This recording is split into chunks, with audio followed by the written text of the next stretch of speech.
ಎಲ್ಲರಿಗೂ ಕರ್ತನಾದ ಯೇಸು ಕ್ರಿಸ್ತನ ಹೆಸರಿನಲ್ಲಿ ವಂದನೆಗಳು. ಪ್ರೀತಿಯ ದೇವರ ಮಕ್ಕಳೇ, ಸಮಾಜ ಸುಧಾರಕರಿಗೆ ಸ್ಫೂರ್ತಿ ಕೊಡುವ ಬೈಬಲ್ ಎಂಬುದಾಗಿ ಒಂದು ದೈವ ಸಂದೇಶವನ್ನು ನೋಡಿಕೊಳ್ಳೋಣ. ಮತ್ತೆ ಹೇಳ್ತಾ ಇದ್ದೀನಿ, ಸಮಾಜ ಸುಧಾರಕರಿಗೆ ಸ್ಫೂರ್ತಿ ಕೊಡುವ ಬೈಬಲ್ ಎಂಬುದಾಗಿ. ಈಗ ಸಮಾಜ ಸುಧಾರಕರು ಅಂದ್ರೆ ಏನು ಅಂದ್ರೆ, ಸಮಾಜದಲ್ಲಿ ಇರುವಂತ ಕೆಲವೊಂದು ಮೂಢನಂಬಿಕೆಗಳ ವಿಷಯದಲ್ಲಿ, ಕೆಟ್ಟ ನಂಬಿಕೆಗಳ ವಿಷಯದಲ್ಲಿ, ದುರಾಚಾರಗಳ ವಿಷಯದಲ್ಲಿ, ಸಮಾಜದಲ್ಲಿ ನಡೆಯುವಂತ ಒಂದು ಕೆಟ್ಟ ಕಾರ್ಯಗಳ ವಿಷಯದಲ್ಲಿ ಮನುಷ್ಯರಿಗೆ ಪರಿಜ್ಞಾನವನ್ನು ಮೂಡ್ತಾ ಅದರ ಒಂದು ಕೆಟ್ಟ ಕಾರ್ಯಗಳ ವಿಷಯದಲ್ಲಿ ಹೋರಾಡುತ್ತಾ ಇರುವಂತವರನ್ನೇ ಸಮಾಜ ಸುಧಾರಕರು ಎನ್ನುವಂತ ಹೇಳ್ತಾರೆ. ಅಂದ್ರೆ ಸಮಾಜವನ್ನು ಸುಧಾರಿಸೋದಕ್ಕೋಸ್ಕರ, ಸಮಾಜವನ್ನು ಸರಿಪಡಿಸೋದಕ್ಕೋಸ್ಕರ, ಸಮಾಜದಲ್ಲಿ ಒಳ್ಳೆಯ ನಡತೆಗಳು ಇರಬೇಕು, ಒಳ್ಳೆಯ ಕಾರ್ಯಗಳು ಇರಬೇಕು ಅಂತ ರೀತಿಯಲ್ಲಿ ಆ ಒಂದು ಕಾರ್ಯವನ್ನು ಮನಸ್ಸಿನಲ್ಲಿಟ್ಟುಕೊಂಡು ಕೆಟ್ಟದರ ವಿರುದ್ಧವಾಗಿ ಹೋರಾಡುವಂತವರೇ ಸಮಾಜ ಸುಧಾರಕರು. ಈಗ ನಮ್ಮ ಸಮಾಜಗಳಲ್ಲಿ ಏನಾದ್ರೂ ಅಂತ ಒಂದು ಕಾರ್ಯಗಳು ಇರ್ತದ ಅಂತೇಳಿ ನೋಡಿದ್ರೆ ಎಷ್ಟೋ ಕಾರ್ಯಗಳು ಇರುತ್ತೆ. ಅಂದ್ರೆ ನಮ್ಮ ಸಮಾಜಗಳಲ್ಲಿ ಕೆಲವೊಂದು ಮೂಢನಂಬಿಕೆಗಳಿರುತ್ತೆ, ಒಂದು ಮೂಢ ಆಚಾರಗಳು, ಮೂಢ ಸಂಸ್ಕೃತಿಗಳು ಇರುತ್ತೆ. ಇದರ ವಿಚಾರಗಳಲ್ಲಿ ಎಷ್ಟೋ ಸಮಾಜ ಸುಧಾರಕರು ಆವಾಗಿನ ಕಾಲದಿಂದಲೂ ಕೂಡ ಹೋರಾಡ್ಕೊಂಡ್ ಬಂದಿದ್ದಾರೆ ಎನ್ನುವಂಥದ್ದು ನಮ್ಗೆ ಚರಿತ್ರೆ ತಿಳಿಸಿರುವಂತ ಒಂದು ಸತ್ಯ. ಇಲ್ಲಿ ನಾವು ಈ ಪಾಠದ ಮೂಲಕವಾಗಿ ಆಲೋಚನೆ ಮಾಡಿ ಅರ್ಥ ಮಾಡಿಕೊಳ್ಳುವಂತ ಒಂದು ವಿಚಿತ್ರವಾದಂತ ಸಂಗತಿ ಏನು ಅಂತ ಅಂದ್ರೆ, ಈ ಒಂದು ಸಮಾಜದಲ್ಲಿ ಇಂಥ ಒಂದು ಮೂಢನಂಬಿಕೆಗಳ ವಿಷಯವಾಗಿ ಇಲ್ಲ ಕೆಟ್ಟ ಸಂಸ್ಕೃತಿಗಳ ವಿರುದ್ಧವಾಗಿ ಹೋರಾಡಿರುವಂತ ಸಮಾಜ ಸುಧಾರಕರಿಗೆ, ಅವರು ಆ ರೀತಿಯಾಗಿ ಹೋರಾಡುವುದಕ್ಕೆ, ಆ ರೀತಿಯಾಗಿ ಕೆಟ್ಟದನ್ನ ಸಮಾಜದೊಳಗಿಂದ ತೆಗೆದುಹಾಕಬೇಕು ಎನ್ನುವಂತ ರೀತಿಯಲ್ಲಿ ಅವರು ಬದುಕುವುದಕ್ಕೆ ಕಾರಣ, ಅವರು ಆ ರೀತಿಯಾಗಿ ಹೋರಾಡುವುದಕ್ಕೆ ಸ್ಫೂರ್ತಿ ಕೊಟ್ಟಂತದ್ದು ಬೈಬಲೇ ಎಂಬುದಾಗಿ ನಾವು ಇವತ್ತು ಕಲಿತುಕೊಳ್ಳುವಂತ ಒಂದು ಪಾಠ. ಯಾಕೆ ಅಂತ ಅಂದ್ರೆ, ಚರಿತ್ರೆಗೆ ಇದು ಗೊತ್ತಿಲ್ಲ. ಚರಿತ್ರೆಗೆ ಏನ್ ಗೊತ್ತಿದೆ? ಸಮಾಜ ಸುಧಾರಕರ ಬಗ್ಗೆ ಗೊತ್ತಿದೆ. ಯಾವ ಸಮಾಜ ಸುಧಾರಕನು ಯಾವ ಒಂದು ವಿಷಯಗಳಿಗೋಸ್ಕರ ಹೋರಾಡಿದ್ದಾನೆ ಎನ್ನುವಂತ ವಿಚಾರವನ್ನ ಚರಿತ್ರೆ ಹೇಳುತ್ತೆ. ಆದ್ರೆ ಚರಿತ್ರೆಗೆ ತಿಳಿಯದೇ ಇರುವಂತ ಸಂಗತಿ ಏನು ಅಂದ್ರೆ, ಚರಿತ್ರೆಯಲ್ಲಿ ಬಂದಂತ ಸಮಾಜ ಸುಧಾರಕರಿಗೆ ಆ ರೀತಿಯಾಗಿ ಅವ್ರಿಗೆ ಸ್ಫೂರ್ತಿ ಕೊಟ್ಟಂತದ್ದು, ಜ್ಞಾನವನ್ನ ಕೊಟ್ಟಂತದ್ದು, ಅವರಿಗೆ ಸತ್ಯವನ್ನ ಮನವರಿಕೆ ಮಾಡಿದಂಥದ್ದು ಬೈಬಲೇ ಎಂಬುದಾಗಿ ನಾವು ಇವತ್ತು ಈ ಒಂದು ಪಾಠದ ಮೂಲಕವಾಗಿ ಸ್ಪಷ್ಟವಾಗಿ ನಾವು ಅರ್ಥ ಮಾಡಿಕೊಳ್ಬೇಕು. ಯಾಕೆ ಅಂತಂದ್ರೆ, ಹಲವಾರು ಜನ ಹಲವಾರು ರೀತಿಯಲ್ಲಿ ಮಾತನಾಡ್ತಾ ಈ ಮನುಷ್ಯರು ದೊಡ್ಡವರು ಎಂಬುದಾಗಿ ಹೇಳ್ತಾ ಇದ್ದಾರೆ. ಅದು ತಪ್ಪು. ಯಾಕೆ ಅಂತಂದ್ರೆ, ಒಬ್ಬ ಮನುಷ್ಯನು ಒಳ್ಳೆ ರೀತಿಯಾಗಿ ಬದುಕ್ತಾನೆ ಅಂದ್ರೆ ಆ ಮನುಷ್ಯನ ಹಿಂದೆ ಯಾರಿದ್ದಾರೆ, ಆ ಮನುಷ್ಯನಿಗೆ ಸ್ಫೂರ್ತಿ ಕೊಟ್ಟಂತದ್ದು ಯಾವುದು, ಆ ಮನುಷ್ಯನ ಆ ರೀತಿಯಾಗಿ ಮಾಡೋದಕ್ಕೆ ಕಾರಣವು ಏನು ಎನ್ನುವಂಥದ್ದೇ ಮುಖ್ಯ ಇಲ್ಲಿ. ಯಾಕೆ ಅಂತಂದ್ರೆ, ಯಾವ್ದೊಬ್ಬ ಮನುಷ್ಯನು ಏನೋ ಒಂದು ಸಾಧಿಸ್ತಾನೆ ಅಂದ್ರೆ ಅದ್ರ ಹಿಂದೆ ಇರುವಂತ ಕಾರ್ಯಗಳು ಏನು ಎನ್ನುವಂಥದ್ದು ಕೂಡ ಪ್ರಾಮುಖ್ಯವಾಗಿ ಇರ್ತದೆ. ಆಗಿರುವಂತ ಕಾರಣ ಇಂಥ ಒಂದು ಸಮಾಜ ಸುಧಾರಕರಿಗೆ ಸ್ಫೂರ್ತಿ ಕೊಟ್ಟಂತದ್ದು ಏನು? ಯಾಕೆಂತಂದ್ರೆ, ಮನುಷ್ಯನ ಮನಸ್ಸಿನಲ್ಲಿ ಎಷ್ಟೋ ಕೆಟ್ಟ ಆಲೋಚನೆಗಳನ್ನ ಇಟ್ಕೊಂಡು ಸಮಾಜದಲ್ಲಿ ಬದುಕ್ತಾ ಇದ್ದಾನೆ. ಅವೆಲ್ಲವೂ ಕೂಡ ಒಳ್ಳೆವ ಅಂತಂದ್ರೆ ಒಳ್ಳೆವೂ ಕೂಡ ಇದೆ, ಕೆಟ್ಟದ್ದು ಕೂಡ ಇದೆ. ಇಂಥ ಕೆಟ್ಟವುಗಳ ಬಗ್ಗೆ ಹೋಗಲಾಡಿಸುವುದಕ್ಕೆ ಬೈಬಲೇ ಸ್ಫೂರ್ತಿ ಕೊಡುತ್ತೆ, ಬೈಬಲೇ ಮುಖ್ಯ ಅಂತೇಳಿ ಯಾವ ರೀತಿಯಾಗಿ ನಾವು ಹೇಳ್ಬೋದು ಅಂತ ಅಂದ್ರೆ, ಮನುಷ್ಯನ ಮನಸ್ಸಿನಲ್ಲಿ ಏನಿದೆ ಎನ್ನುವಂಥದ್ದು ಗೊತ್ತಿಲ್ಲ. ಆದ್ರೆ ಮನುಷ್ಯನ ಮನಸ್ಸಿನಲ್ಲಿ ಗೂಡು ಕಟ್ಟಿರುವಂತ ಪಾಪದ ವಿಷಯದಲ್ಲೂ ಕೂಡ ಬಹಿರಂಗವಾಗಿ ಹೇಳುವಂಥದ್ದು, ಆ ಮನುಷ್ಯನ ಮನಸ್ಸಿನಲ್ಲಿ ಏನಿದೆ ಎನ್ನುವಂಥದ್ದನ್ನ ತಿಳಿಸುವಂಥದ್ದು, ಮನುಷ್ಯನ ಮನಸ್ಸಿನಲ್ಲಿ ಇರುವಂತ ಪಾಪದ ಒಂದು ಗೂಡನ್ನ ತೆಗೆದುಹಾಕಿ ಪರಿಹಾರ ಮಾಡುವಂತ ಒಂದು ಶಕ್ತಿ ಇರುವಂತದ್ದು ದೇವರ ಮಾತಾಗಿರುವಂತ ಬೈಬಲ್ಗೆ ಮಾತ್ರವೇ ಇದೆ. ಆಗಿರುವಂತ ಕಾರಣವೇ ಇವರಿಗೆ ಸ್ಫೂರ್ತಿ ಕೊಟ್ಟಿದೆ ಎನ್ನುವಂಥದ್ದನ್ನ ನಾವು ಸ್ಪಷ್ಟವಾಗಿ ಅರ್ಥ ಮಾಡಿಕೊಳ್ಬೇಕು. ಯಾಕೆ ಅಂತಂದ್ರೆ, ಇವತ್ತು ಸಮಾಜದಲ್ಲಿ ಮನುಷ್ಯನು ಪಶುವಿಗಿಂತಲೂ ಕೂಡ ಕ್ರೂರನಾಗಿ ಒಬ್ಬ ಮನುಷ್ಯನ ಇನ್ನೊಬ್ಬ ಮನುಷ್ಯನನ್ನ ಕಂಡಿರುವಂತ ಒಂದು ಘಟನೆಗಳು, ಅಂತ ಒಂದು ಚರಿತ್ರೆಯನ್ನ ನಾವು ಓದ್ಕೊಂಡಿದೀವಿ. ಅಂತ ಒಂದು ಚರಿತ್ರೆಯನ್ನ ಓದ್ಕೊಂಡಿರುವಂತ ನಾವು ಇಂಥ ಒಂದು ದುರಾಚಾರಗಳನ್ನ ತೆಗೆದುಹಾಕುವುದಕ್ಕೆ ಬೈಬಲ್ ಎನ್ನುವಂಥದ್ದೇ ಸ್ಫೂರ್ತಿ ಕೊಟ್ಟಿದೆ, ಬೈಬಲ್ ಎನ್ನುವಂಥದ್ದೇ ಇವರ ಜೀವಿತಗಳಲ್ಲಿ ಒಂದು ಬದಲಾವಣೆಯನ್ನು ಉಂಟು ಮಾಡಿದೆ ಎನ್ನುವಂತ ರೀತಿಯಲ್ಲಿ ಈ ಪಾಠವನ್ನ ಆಲೋಚನೆ ಮಾಡ್ತಾ, ಎಷ್ಟು ಜನ ಕ್ರಿಸ್ತ ವಿರೋಧಿಗಳಿದರೋ, ಮತೋನ್ಮಾದಿಗಳಿದರೋ, ಇಲ್ಲ ದೈವಜ್ಞಾನವನ್ನ ವಿರೋಧಿಸುವಂತ ವ್ಯಕ್ತಿಗಳಿದರೋ, ಅವರೆಲ್ಲರಿಗೂ ಕೂಡ ಕೊಡಲಿಯ ಪೆಟ್ಟಾಗಿ ಈ ಒಂದು ಪಾಠವನ್ನ ನಾವು ಅರ್ಥ ಮಾಡಿಕೊಂಡು ಲೋಕಕ್ಕೆ ಪರಿಚಯವನ್ನ ಮಾಡಬೇಕು. ಇಲ್ಲಿ ನಾವು ಮುಖ್ಯವಾಗಿ ಈ ಒಂದು ಪಾಠ ಭಾಗದಲ್ಲಿ ನಾವು ಗಮನಿಸುವಂತದ್ದಾದ್ರೆ, ನಮ್ಮ ದೇಶದಲ್ಲಿ ಬ್ರಿಟಿಷ್‌ನವರು ಆಳ್ವಿಕೆ ಮಾಡಿದ್ದಾರೆ ಎನ್ನುವಂಥದ್ದು ಗೊತ್ತಿದೆ. ಅವರು ಆಳ್ವಿಕೆ ಮಾಡ್ತಾ ಇದ್ದಂತ ಸಮಯದಲ್ಲಿ ರಾಜಾ ರಾಮ್ ಮೋಹನ ರಾಯ್ ಎನ್ನುವಂತ ವ್ಯಕ್ತಿಯನ್ನು ನಾವು ಚರಿತ್ರೆಯಲ್ಲಿ ನಾವು ಓದ್ಕೊಂಡಿದ್ದೀವಿ. ರಾಜಾರಾಮ್ ಮೋಹನ ರಾಯ್ ಎನ್ನುವಂತ ಈತನು ಸಮಾಜ ಸುಧಾರಕನಿತನು. ಈತನು 1772 ಮೇ 22ನೇ ತಾರೀಕು 1772 ಮೇ 22ನೇ ತಾರೀಕು ಈತನು ಹುಟ್ಟಿದಂತ ದಿನ. ಈತನು ಸತಿ ಸಹಗಮನ ಪದ್ಧತಿಯ ವಿರುದ್ಧವಾಗಿ ಧ್ವನಿಯನ್ನ ಎತ್ತಿ ಈತನು ಈ ಒಂದು ವಿಷಯಕ್ಕೋಸ್ಕರ ಆತನು ಹೋರಾಡಿ ಈ ಒಂದು ಸಂಸ್ಕೃತಿ ಎನ್ನುವಂಥದ್ದು ತಪ್ಪು, ಇದನ್ನ ಸಮಾಜ ಮಧ್ಯದಿಂದ ತೆಗೆದುಹಾಕ್ಬೇಕು. ಯಾಕೆ ಅಂತ ಅಂದ್ರೆ ಪ್ರತಿಯೊಬ್ಬ ಮನುಷ್ಯನಿಗೂ ಕೂಡ ಆ ಬದುಕುವಂತ ಹಕ್ಕಿದೆ. ಆಗಿರುವಂತ ಕಾರಣ ಯಾವ ಮನುಷ್ಯನನ್ನ ಕೊಲ್ಲಬಾರದು ಎನ್ನುವಂತ ರೀತಿಯಲ್ಲಿ ಈತನು ಸತಿ ಸಹಗಮನ ಪದ್ಧತಿಯ ಒಂದು ವಿರುದ್ಧವಾಗಿ ಈತನು ಹೋರಾಡಿದಾನೆ. ಆ ರೀತಿಯಾಗಿ ಹೋರಾಡುವಂತದ್ರಲ್ಲಿ ರಾಜಾರಾಮ್ ಮೋಹನ ರಾಯ್ ಅವರ ಪಾತ್ರ ಪ್ರಾಮುಖ್ಯವಾಗಿದೆ ಅಂತೇಳಿ ನಾವು ಚರಿತ್ರೆಯಲ್ಲಿ ನಾವು ಓದ್ಕೊಂಡಿದೀವಿ. ಇವೆಲ್ಲವೂ ಕೂಡ ನಮಗೆ ಗೊತ್ತಿರುವಂತ ಒಂದು ಸಂಗತಿ. ಆಯ್ತಾ? ಈಗ ಇಲ್ಲಿ ನಾವು ಮುಖ್ಯವಾಗಿ ಗಮನಿಸಬೇಕಾಗಿರುವಂತ ಒಂದು ವಿಚಾರ ಏನು ಅಂತಂದ್ರೆ, ಈ ರಾಜಾರಾಮ್ ಮೋಹನ ರಾಯರವರ ವಿಷಯದಲ್ಲಿ ಈತನಿಗೆ ವಿಲಿಯಂ ಕೇರಿ ಎನ್ನುವಂತ ಒಂದು ಮಿಷನರಿಯ ಒಂದು ಪರಿಚಯವಾಗುತ್ತೆ. ಈ ಒಂದು ಪರಿಚಯದಿಂದ ಈತನು ಬೈಬಲ್ನ ಈತನು ಕಲ್ತ್ಕೊಳ್ತಾನೆ.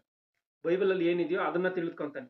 ಅದರಿಂದ ಬೈಬಲ್ನ ತಿಳಿದುಕೊಂಡಿದ್ದು ಮಾತ್ರ ಅಲ್ಲದೇನೆ ಆ ಒಂದು ಸಮಯದಲ್ಲಿನೇ ವಿಲಿಯಂ ಕೇರಿಯು ಕೂಡ ಈ ಒಂದು ಸತಿ ಸಹಗಮನ ಪದ್ಧತಿಯ ವಿರುದ್ಧವಾಗಿ ಈತನು ಕೂಡ ಧ್ವನಿ ಎತ್ತಿದ್ದಂತ ಕಾರಣ ಆತನ ಪರಿಚಯದಿಂದ, ಅಂದ್ರೆ ರಾಜಾರಾಮ್ ಮೋಹನ ರಾಯರವರು ವಿಲಿಯಂ ಕೇರಿಯವರ ಪರಿಚಯದಿಂದ ಆತನು ಕ್ರೈಸ್ತತ್ವದ ಮೇಲೆ ಸರಿಯಾದಂತ ರೀತಿಯಲ್ಲಿ ಜ್ಞಾನವನ್ನು ಅರ್ಥ ಮಾಡಿಕೊಂಡು ಕ್ರೈಸ್ತತ್ವದ ಬಗ್ಗೆ ತಿಳಿದುಕೊಂಡು ಆತನು ಬೈಬಲ್ ಅಲ್ಲಿ ಏನಿದೆಯೋ ಅದನ್ನು ಮುಖ್ಯವಾಗಿ ಆತನ ಅರ್ಥ ಮಾಡಿಕೊಂಡು ಆತನು ಮುಂದೆ ಸಾಗ್ತಾನೆ.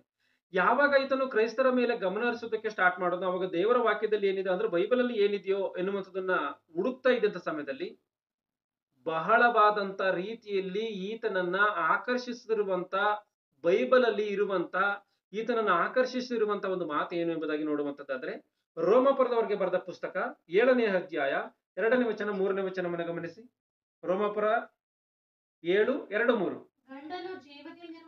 ಗಂಡನು ಜೀವದಿಂದಿರುವ ತನಕ ಹೆಂಡತಿಯು ನ್ಯಾಯದ ಪ್ರಕಾರ ಅವನಿಗೆ ಬದ್ಧಳಾಗಿರುವಳು. ಗಮನಿಸಿ, ಇಲ್ಲಿ ಸತಿ ಸಹಗಮನ ಪದ್ಧತಿ ಅಂದ್ರೆ ಏನು ಅಂದ್ರೆ, ಆಗಿನ ಸಮಯದಲ್ಲಿ ಕೆಲವೊಂದು ಸಂಗತಿಗಳನ್ನ ನೋಡ್ಕೊಂಡ್ ಬರುವಂತದ್ದಾದ್ರೆ, ಸ್ವಲ್ಪ ಜಾಸ್ತಿ ವಯಸ್ಸಾಗಿರುವಂತ ಒಂದು ಗಂಡಿಗೆ ಚಿಕ್ಕ ಒಂದು ವಯಸ್ಸಿನ ಹೆಣ್ಣನ್ನ ಕೊಟ್ಟು ಮದುವೆ ಮಾಡ್ತಾ ಇದ್ರು. ಆ ಒಂದು ಗಂಡನು ಯುದ್ಧದಲ್ಲೋ ವಯಸ್ಸಾಗಿಯೋ ಇಲ್ಲ ಯಾವುದೋ ಒಂದು ಸಹಜವಾಗಿ ಆಗಿರ್ಬೋದು, ಅಸಹಜವಾದಂತ ರೀತಿಯಲ್ಲಿ ಸಾವನ್ನ ಒಪ್ಪಬಹುದು. ಆತನ ಸಾವನ್ನಪ್ಪಿದಂತ ಸಮಯದಲ್ಲಿ ಆತನ ಒಂದು ಚಿತೆಯಲ್ಲಿ ಆತನನ್ನ ಸುಡುವಂತ ಆ ಚಿತೆಯಲ್ಲಿ ಈ ಒಂದು ಆತ ಸತ್ತಂತ ಸಮಯದಲ್ಲಿ ಆತನನ್ನ ಚಿತೆ ಮೇಲೆ ಇಟ್ಟು ಯಾವ ರೀತಿಯಾಗಿ ಬೆಂಕಿಯನ್ನು ಹಚ್ಚುತ್ತಾ ಇದ್ರೋ ಆ ರೀತಿಯಾಗಿ ಆ ಚಿತೆಯಲ್ಲಿ ಜೀವದಿಂದ ಇದ್ದಂತ ಈ ಒಂದು ಹೆಂಡತಿಯನ್ನು ಕೂಡ ಆ ಚಿತೆಯಲ್ಲಿ ಇಟ್ಟು ಬೆಂಕಿ ಹಚ್ಚಿ ಕೊಂದಾಕುವಂತದ್ದೇ ಸತಿ ಸಹಗಮನ ಪದ್ಧತಿ. ಇಲ್ಲಿ ಈ ವಿಚಾರದ ಬಗ್ಗೆ ರಾಜಾರಾಮ್ ಮೋಹನ ರಾಯರವರು ಈ ಬೈಬಲ್ ಈ ಮಾತನ್ನು ನೋಡಿ ಅದರ ವಿರುದ್ಧವಾಗಿ ಹೋರಾಡ್ತಾರೆ. ಈ ಒಂದು ಆ ಪದ್ಧತಿ ಆ ರೀತಿಯಾಗಿದ್ರೆ ದೇವರ ವಾಕ್ಯದಲ್ಲಿ ಏನಿದೆ ಗಮನಿಸಿ ಒಂದ್ಸರಿ 2ನೇ ವಚನವನ್ನ. ಗಂಡನು ಜೀವದಿಂದಿರುವ ತನಕ ಹೆಂಡತಿಯು ನ್ಯಾಯದ ಪ್ರಕಾರ ಅವನಿಗೆ ಬದ್ಧಳಾಗಿರುವಳು. ಗಂಡನ ಜೀವದಿಂದ ಇದ್ದಾಗ ನ್ಯಾಯದ ಪ್ರಕಾರವಾಗಿ ಆ ಒಂದು ಹೆಂಡತಿ ಗಂಡನಿಗೆ ಬದ್ಧಳಾಗಿ ಇರಬೇಕು, ಗಂಡನಿಗೆ ವಿಧೇಯಳಾಗಿ ಇರಬೇಕು, ಗಂಡನಿಗೆ ಸೇವೆಯನ್ನ ಮಾಡಬೇಕು, ಗಂಡನೇ ಸರ್ವಸ್ವ ಎನ್ನುವಂತ ರೀತಿಯಲ್ಲಿ ಬದುಕಬೇಕು. ಇದು ದೇವರು ಹೇಳಿರುವಂತ ಕಾನೂನು. ಗಂಡನಿಗೆ ಮರ್ಯಾದೆಯನ್ನ ಕೊಡ್ಬೇಕು. ಮುಂದೆ ಗಂಡನು ಸತ್ತರೆ ಗಂಡನ ಹಂಗು ಆಕೆಗೆ ತಪ್ಪುವುದು. ಗಂಡ ಒಂದ್ ವೇಳೆ ಸತ್ತೋದ ಅಂದ್ಕೊಳ್ಳಿ, ಆತನ ಹಂಗು ಇಲ್ಲ, ಆತನ ಹಂಗು ತಪ್ಪುವುದು. ಹೀಗಿರಲಾಗಿ ಗಂಡನು ಜೀವದಿಂದಿರುವಾಗ ಆಕೆ ಬೇರೊಬ್ಬನನ್ನು ಸೇರಿದರೆ ವ್ಯಭಿಚಾರಣಿ ಎನಿಸಿಕೊಳ್ಳುವಳು.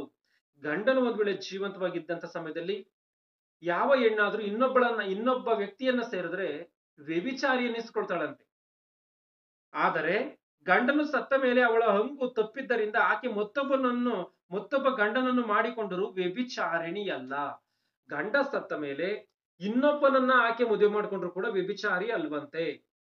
ಅಂದ್ರೆ ಗಮನಿಸಿ, ಈಗ ಒಂದು ವೇಳೆ ಗಂಡ ಸತ್ತ ತರುವಾಯ ಆಕೆ ಮದುವೆ ಮಾಡಿಕೊಳ್ಳದಂತ ರೀತಿಯಲ್ಲಿ ಬದುಕಿದ್ರೆ ಆಕೆ ಶರೀರವನ್ನು ಆಕೆ ಜಯಿಸೋದಕ್ಕೆ ಸಾಧ್ಯವಿಲ್ಲದೆ ಇರುವಂತ ಕಾರಣ, ಒಂದು ವೇಳೆ ಯೌವನಾವಸ್ಥೆಯಲ್ಲಿ ಇದ್ರೆ ಆಕೆ ಶರೀರದ ಆಸೆಗಳನ್ನ ಆಕೆ ಜಯಿಸದೇ ಇರುವಂತ ಕಾರಣ ಶರೀರ ಆಸೆಗಳಿಗೆ ಒಳಪಟ್ಟು ಒಂದ್ ವೇಳೆ ಏನಾದ್ರೂ ತಪ್ಪನ್ನ ಮಾಡಿದ್ರೆ ಅವಳ ಪಾಲಿಗೆ ಆ ತಪ್ಪುಗಳು ಪಾಪಗಳೆಲ್ಲವೂ ಕೂಡ ಇರ್ತದೆ, ದೇವ್ರ ಶಿಕ್ಷೆಯನ್ನ ಕೊಡ್ತಾನೆ. ಮತ್ತೆ ದೇವರಿಗೂ ಕೂಡ ಆವೇದನೆ ಎನ್ನುವಂಥದ್ದು ಹೆಚ್ಚಾಗುತ್ತೆ. ಆಗಿರುವಂತ ಕಾರಣ ಪೌಲನ ಮಾತಿಗೆ ಅನುಸಾರವಾಗಿ ಪ್ರತಿಯೊಬ್ಬರಿಗೂ ಸ್ವಂತ ಹೆಂಡತಿಯರಲ್ಲಿ, ಪ್ರತಿಯೊಬ್ಬರಿಗೂ ಕೂಡ ಸ್ವಂತ ಗಂಡನಿರ್ಲಿ ಎನ್ನುವಂತ ಮಾತಿಗೆ ಅನುಸಾರವಾಗಿ ಇಲ್ಲಿ ಆಕೆ ಏನು ಗಂಡನು ಸಾಯ್ತಾನೋ ಸತಿ ಸಹಗಮನ ಪದ್ಧತಿಯ ಪ್ರಕಾರವಾಗಿ ಗಂಡನು ಸತ್ತಂತ ತರುವಾಯ ಹೆಂಡತಿಯನ್ನು ಕೂಡ ಕೊಲ್ಲಬಾರದು, ಚಿತೆಯಲ್ಲಿ ಹಾಕಿ ಸಾಯಿಸಬಾರದು. ಯಾಕೆಂದ್ರೆ ಆಕೆಗೂ ಕೂಡ ಬದುಕುವಂತ ಒಂದು ಹಕ್ಕಿದೆ ಎನ್ನುವಂತ ರೀತಿಯಲ್ಲಿ ರಾಜಾರಾಮ್ ಮೋಹನ ರಾಯರವರನ್ನ ಬೈಬಲ್ ಅಲ್ಲಿರುವಂತ ಈ ಒಂದು ಮಾತು ಆಕರ್ಷಿಸಿದಂತ ಕಾರಣ ಆತನು ಸತಿ ಸಹಗಮನ ಪದ್ಧತಿಯ ವಿರುದ್ಧವಾಗಿ ಆತನ ಧ್ವನಿಯನ್ನು ಎತ್ತಿ ಹೋರಾಡಿದ್ದಾನೆ ಎನ್ನುವಂಥದ್ದು ಸ್ಪಷ್ಟವಾಗಿ ನಾವಿಲ್ಲಿ ಅರ್ಥ ಮಾಡಿಕೊಳ್ಳಬೇಕಾಗಿರುವಂತ ಒಂದು ಮಾತು. ಯಾವಾಗ ಆತನು ಈ ಒಂದು ಮಾತನ್ನ ಅರ್ಥ ಮಾಡಿಕೊಂಡು ಸಮಾಜದಲ್ಲಿ ಇದ್ದಂತ ಈ ಒಂದು ವಿಷ ಸಂಸ್ಕೃತಿಯ ವಿರುದ್ಧವಾಗಿ ಆತನು ಹೋರಾಡಿ ಅವತ್ತಿನ ಗವರ್ನರ್ ಜನರಲ್ ಆದಂತಹ ಲಾರ್ಡ್ ವಿಲಿಯಂ ಬೆಂಟಿಕ್ ಎನ್ನುವಂಥ ಇವರು ಕಾಯ್ದೆ 17 ಕ್ರಿಸ್ತ ಶಕ 1829 ಡಿಸೆಂಬರ್ 4ರಂದು ಕಾನೂನನ್ನಾಗಿ ಇವರು ಜಾರಿ ಮಾಡಿ ಈ ಒಂದು ಸತಿ ಸಹಗಮನ ಪದ್ಧತಿ ಎನ್ನುವಂಥದ್ದು ಕಾನೂನು ಬಾಹಿರ, ಇದು ಶಿಕ್ಷಾರ್ಹ ಅಪರಾಧ ಎಂಬುದಾಗಿ ತೀರ್ಮಾನ ಮಾಡಿ ಇದನ್ನ ರದ್ದುಗೊಳಿಸ್ತಾರೆ. ಅಂದ್ರೆ ಬೈಬಲ್ ಅಲ್ಲಿ ರಾಜಾರಾಮ್ ಮೋಹನ ರಾಯರವರನ್ನ ಆಕರ್ಷಿಸಿದಂತ ಈ ಒಂದು ಮಾತು ಸಮಾಜದಲ್ಲಿ ಇಂಥ ಮಾರ್ಪಾಟ ಆಗುವುದಕ್ಕೆ ಸಾಧ್ಯವಾಯ್ತಾ ಅಂತ ಅಂದ್ರೆ ಸಾಧ್ಯವಾಯಿತು. ಅಂದ್ರೆ ರಾಜಾರಾಮ್ ಮೋಹನ ರಾಯ ಎನ್ನುವಂತ ಈ ಒಂದು ಸಮಾಜ ಸುಧಾರಕನಿಗೆ ಸ್ಫೂರ್ತಿ ಕೊಟ್ಟಂತದ್ದು, ಜ್ಞಾನವನ್ನ ಕೊಟ್ಟಂತದ್ದು ಬೈಬಲ್ ಎನ್ನುವಂಥದ್ದನ್ನ ನಾವು ಸ್ಪಷ್ಟವಾಗಿ ಇಲ್ಲಿ ಅರ್ಥ ಮಾಡಿಕೊಳ್ಳಬೇಕು. ಮತ್ತೆ ಇಷ್ಟು ಮಾತ್ರ ಅಲ್ಲದೇನೆ ಕಂದುಕೂರಿ ವೀರೇಶಲಿಂಗಂ ಎನ್ನುವಂತ ಒಬ್ಬ ಪಂಡಿತರಿದ್ದಾರೆ. ಇವರು 1848 ಏಪ್ರಿಲ್ 16ನೇ ತಾರೀಕು ರಾಜಮಂಡ್ರಿಯಲ್ಲಿ ಜನ್ಮಿಸಿದಂತ ಈ ಒಂದು ವ್ಯಕ್ತಿ. ಈತನು ಕೂಡ ಬೈಬಲ್ನಿಂದ ಸ್ಫೂರ್ತಿಯನ್ನ ಹೊಂದಿಕೊಂಡು ಈತನು ಕೂಡ ಒಂದು ಕೆಲಸವನ್ನ, ಅಂದ್ರೆ ಸಮಾಜದಲ್ಲಿ ನಡೀತಿದ್ದಂತ ಬಾಲ್ಯ ವಿವಾಹದ ವಿಷಯದಲ್ಲಿ ಬಾಲ್ಯ ವಿವಾಹವನ್ನ ನಿಷೇಧ ಮಾಡಬೇಕು ಅಂತ ಹೇಳಿ ಮತ್ತೆ ವಿಧವಾ ವಿವಾಹವನ್ನ ಮಾಡಬೇಕು ಎಂಬುದಾಗಿ ಈತನು ಹೋರಾಡ್ತಾನೆ. ಬಾಲ್ಯ ವಿವಾಹವನ್ನ ಅಂದ್ರೆ ವಯಸ್ಸಾಗುವುದಕ್ಕಿಂತ ಮೊದಲೇ 18 ವರ್ಷವು ಆಗೋದಕ್ಕಿಂತ ಮೊದಲೇ ಬಾಲ್ಯಾವಸ್ಥೆಯಲ್ಲಿ ಏನ್ ಮದುವೆಯನ್ನ ಮಾಡ್ತಾ ಇದ್ರು. ನಾವು ಚರಿತ್ರೆಯನ್ನು ನೋಡ್ಕೊಂಡ್ ಬರುವಂತದ್ದಾದ್ರೆ ತೊಟ್ಟಿಲಲ್ಲಿದ್ದಂತ ಮಕ್ಕಳಿಗೆ ಮದುವೆಯನ್ನ ಮಾಡ್ತಾ ಇದ್ರಂತೆ. ಅವರು ಬೆಳೆದು ದೊಡ್ಡರಾದಂತ ನಂತರ ಚಿಕ್ಕಂದಿನಲ್ಲಿ ನಿಮಗೆ ಮದುವೆಯನ್ನ ಮಾಡಿದ್ದೋ, ಇವರೇ ನಿನ್ನ ಹೆಂಡತಿ, ಇವರೇ ನಿನ್ನ ಗಂಡ ಎಂಬುದಾಗಿ ತೋರಿಸ್ತಾ ಇದ್ರಲ್ಲ. ಇದೆಲ್ಲವೂ ಕೂಡ ತಪ್ಪು. ಮತ್ತೆ ವಿಧವಾ ವಿವಾಹವನ್ನ ಮಾಡ್ಬೇಕು. ವಿಧವೆ ಗಂಡನ ಸತ್ತಂತ ತರುವಾಯ ಒಂದು ಹೆಣ್ಣು ಗಂಡನಿಲ್ಲದಂತ ರೀತಿಯಲ್ಲಿ ಬದುಕಬಾರದು. ಆಗಿರುವಂತ ಕಾರಣ ವಿಧವಾ ವಿವಾಹವನ್ನ ವಿಧವೆಯು ಕೂಡ ಮದುವೆ ಮಾಡ್ಕೋಬೇಕೆಂಬುದಾಗಿ ಈತನು ಹೋರಾಡ್ತಾನೆ. ಈತನು ಹೋರಾಡಿದ್ದಕ್ಕೂ ಕೂಡ ಈತನಿಗೆ ಸ್ಫೂರ್ತಿ ಕೊಟ್ಟಂತದ್ದು ಬೈಬಲೇ ಎಂಬುದಾಗಿ ನಾವು ಅರ್ಥ ಮಾಡಿಕೊಳ್ತೀವಿ. ಯಾವ ರೀತಿಯಾಗಿ ಅಂತ ಅಂದ್ರೆ ಒಂದ್ಸರಿ 1 ಕೊರಿಂಥ 7ನೇ ಅಧ್ಯಾಯ 36ನೇ ವಚನವನ್ನು ಗಮನಿಸಿ. 1 ಕೊರಿಂಥ 7:36. ಒಬ್ಬನು ತನ್ನ ಮಗಳಿಗೆ ಮದುವೆ ಇಲ್ಲದಿರುವುದು ಮರ್ಯಾದೆ ಅಲ್ಲವೆಂದು ಭಾವಿಸಿದರೆ ಮತ್ತು ಆಕೆಗೆ ಪ್ರಾಯ ಕಳೆದು ಹೋಗುತ್ತದಲ್ಲ. ಪ್ರಾಯ ಕಳೆದು ಹೋಗುತ್ತದಲ್ಲ ಅಂದ್ರೆ ಇಲ್ಲಿ ಮದುವೆ ವಿಷಯದಲ್ಲಿ ಪ್ರಾಯ ಕಳೆದು ಹೋಗುತ್ತದಲ್ಲ ಎಂಬುದಾಗಿ ಹೇಳ್ತಾ ಇದ್ದಾರೆ. ಅಂದ್ರೆ ಮದುವೆ ಮಾಡುವುದಕ್ಕೆ ಒಂದು ಸಮಯ ಇದೆ ಎಂಬುದಾಗಿ ದೇವರು ಮೊದಲೇ ಎಚ್ಚರಿಕೆಯನ್ನ ಕೊಟ್ಟಿದ್ದಾರೆ. ಮದುವೆ ಮಾಡೋದಕ್ಕೆ ಒಂದು ಸಮಯ ಇದೆ.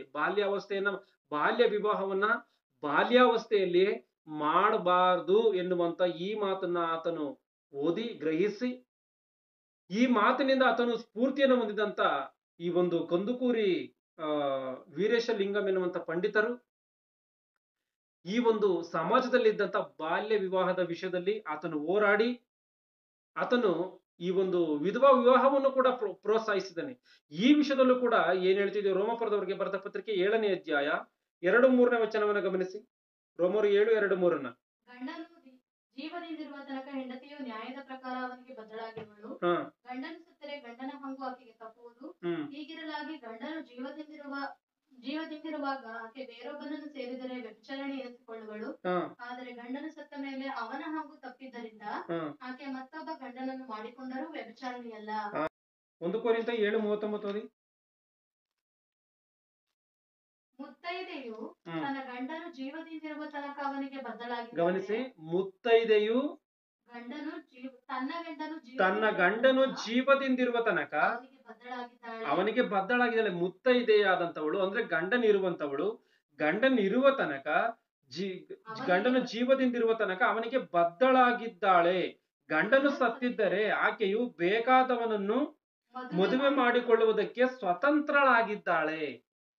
ಗಂಡ ಸತ್ತ ನಂತರ ಅವಳು ಬೇಕಾದವನನ್ನ, ಅವಳು ಇಷ್ಟಪಟ್ಟಂತವಳನ್ನ ಮದುವೆ ಮಾಡಿಕೊಳ್ಳುವುದಕ್ಕೆ ಸ್ವತಂತ್ರಳಾಗಿದ್ದಾಳೆ. ಅಂದ್ರೆ ಇಲ್ಲಿ ದೇವರ ಮಾತುಗಳನ್ನ ತಪ್ಪಾಗಿ ಅರ್ಥ ಮಾಡ್ಕೋಬಾರದು.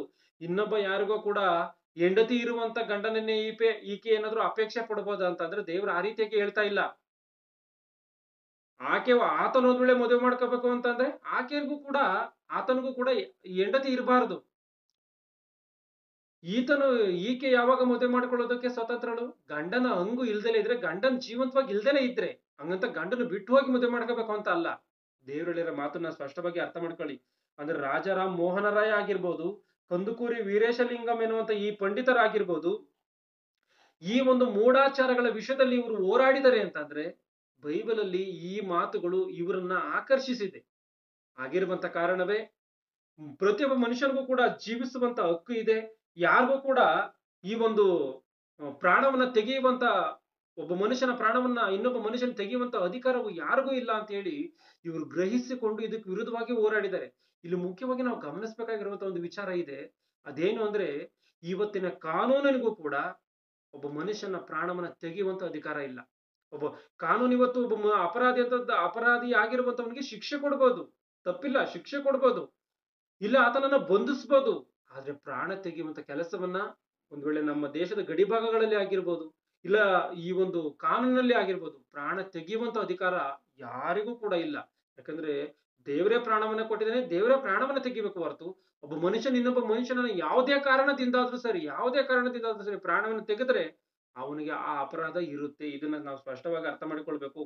ಇಷ್ಟು ಮಾತ್ರ ಅಲ್ಲದಲ್ಲೇ ನಮ್ಮ ದೇಶದಲ್ಲಿ ಇದ್ದಂತ ಇನ್ನೊಂದು ಸಾಂಘಿಕವಾದಂತ ಒಂದು ಸಾಮಾಜಿಕವಾದಂತ ಒಂದು ದುರಾಚಾರ ಏನು ಅಂತಂದ್ರೆ ದೇವದಾಸಿ ಪದ್ಧತಿ, ಇಲ್ಲ ಜೋಗಿಣಿ ವ್ಯವಸ್ಥೆ ಎನ್ನುವಂಥದ್ದು. ಅಂದ್ರೆ ಇದೇನು ಅಂತ ಅಂದ್ರೆ, ಅವಾಗಿನ ಕಾಲಗಳಲ್ಲಿ ಕೆಲವೊಂದು ಹಳ್ಳಿಗಳಲ್ಲಿ ಒಂದು ಕುಟುಂಬವನ್ನ ಪ್ರತ್ಯೇಕಿಸಿ ಆ ಒಂದು ಕುಟುಂಬವನ್ನ ದೇವರಿಗೆ ಪ್ರತಿಷ್ಠೆ ಪಡಿಸಿದೀವಿ ಎಂಬುದಾಗಿ ಹೇಳಿ, ಆ ಒಂದು ಕುಟುಂಬದಲ್ಲಿ ಬಂದಂತ ಎಲ್ಲಾ ಹೆಣ್ಣು ಮಕ್ಕಳುಗಳನ್ನ, ಆ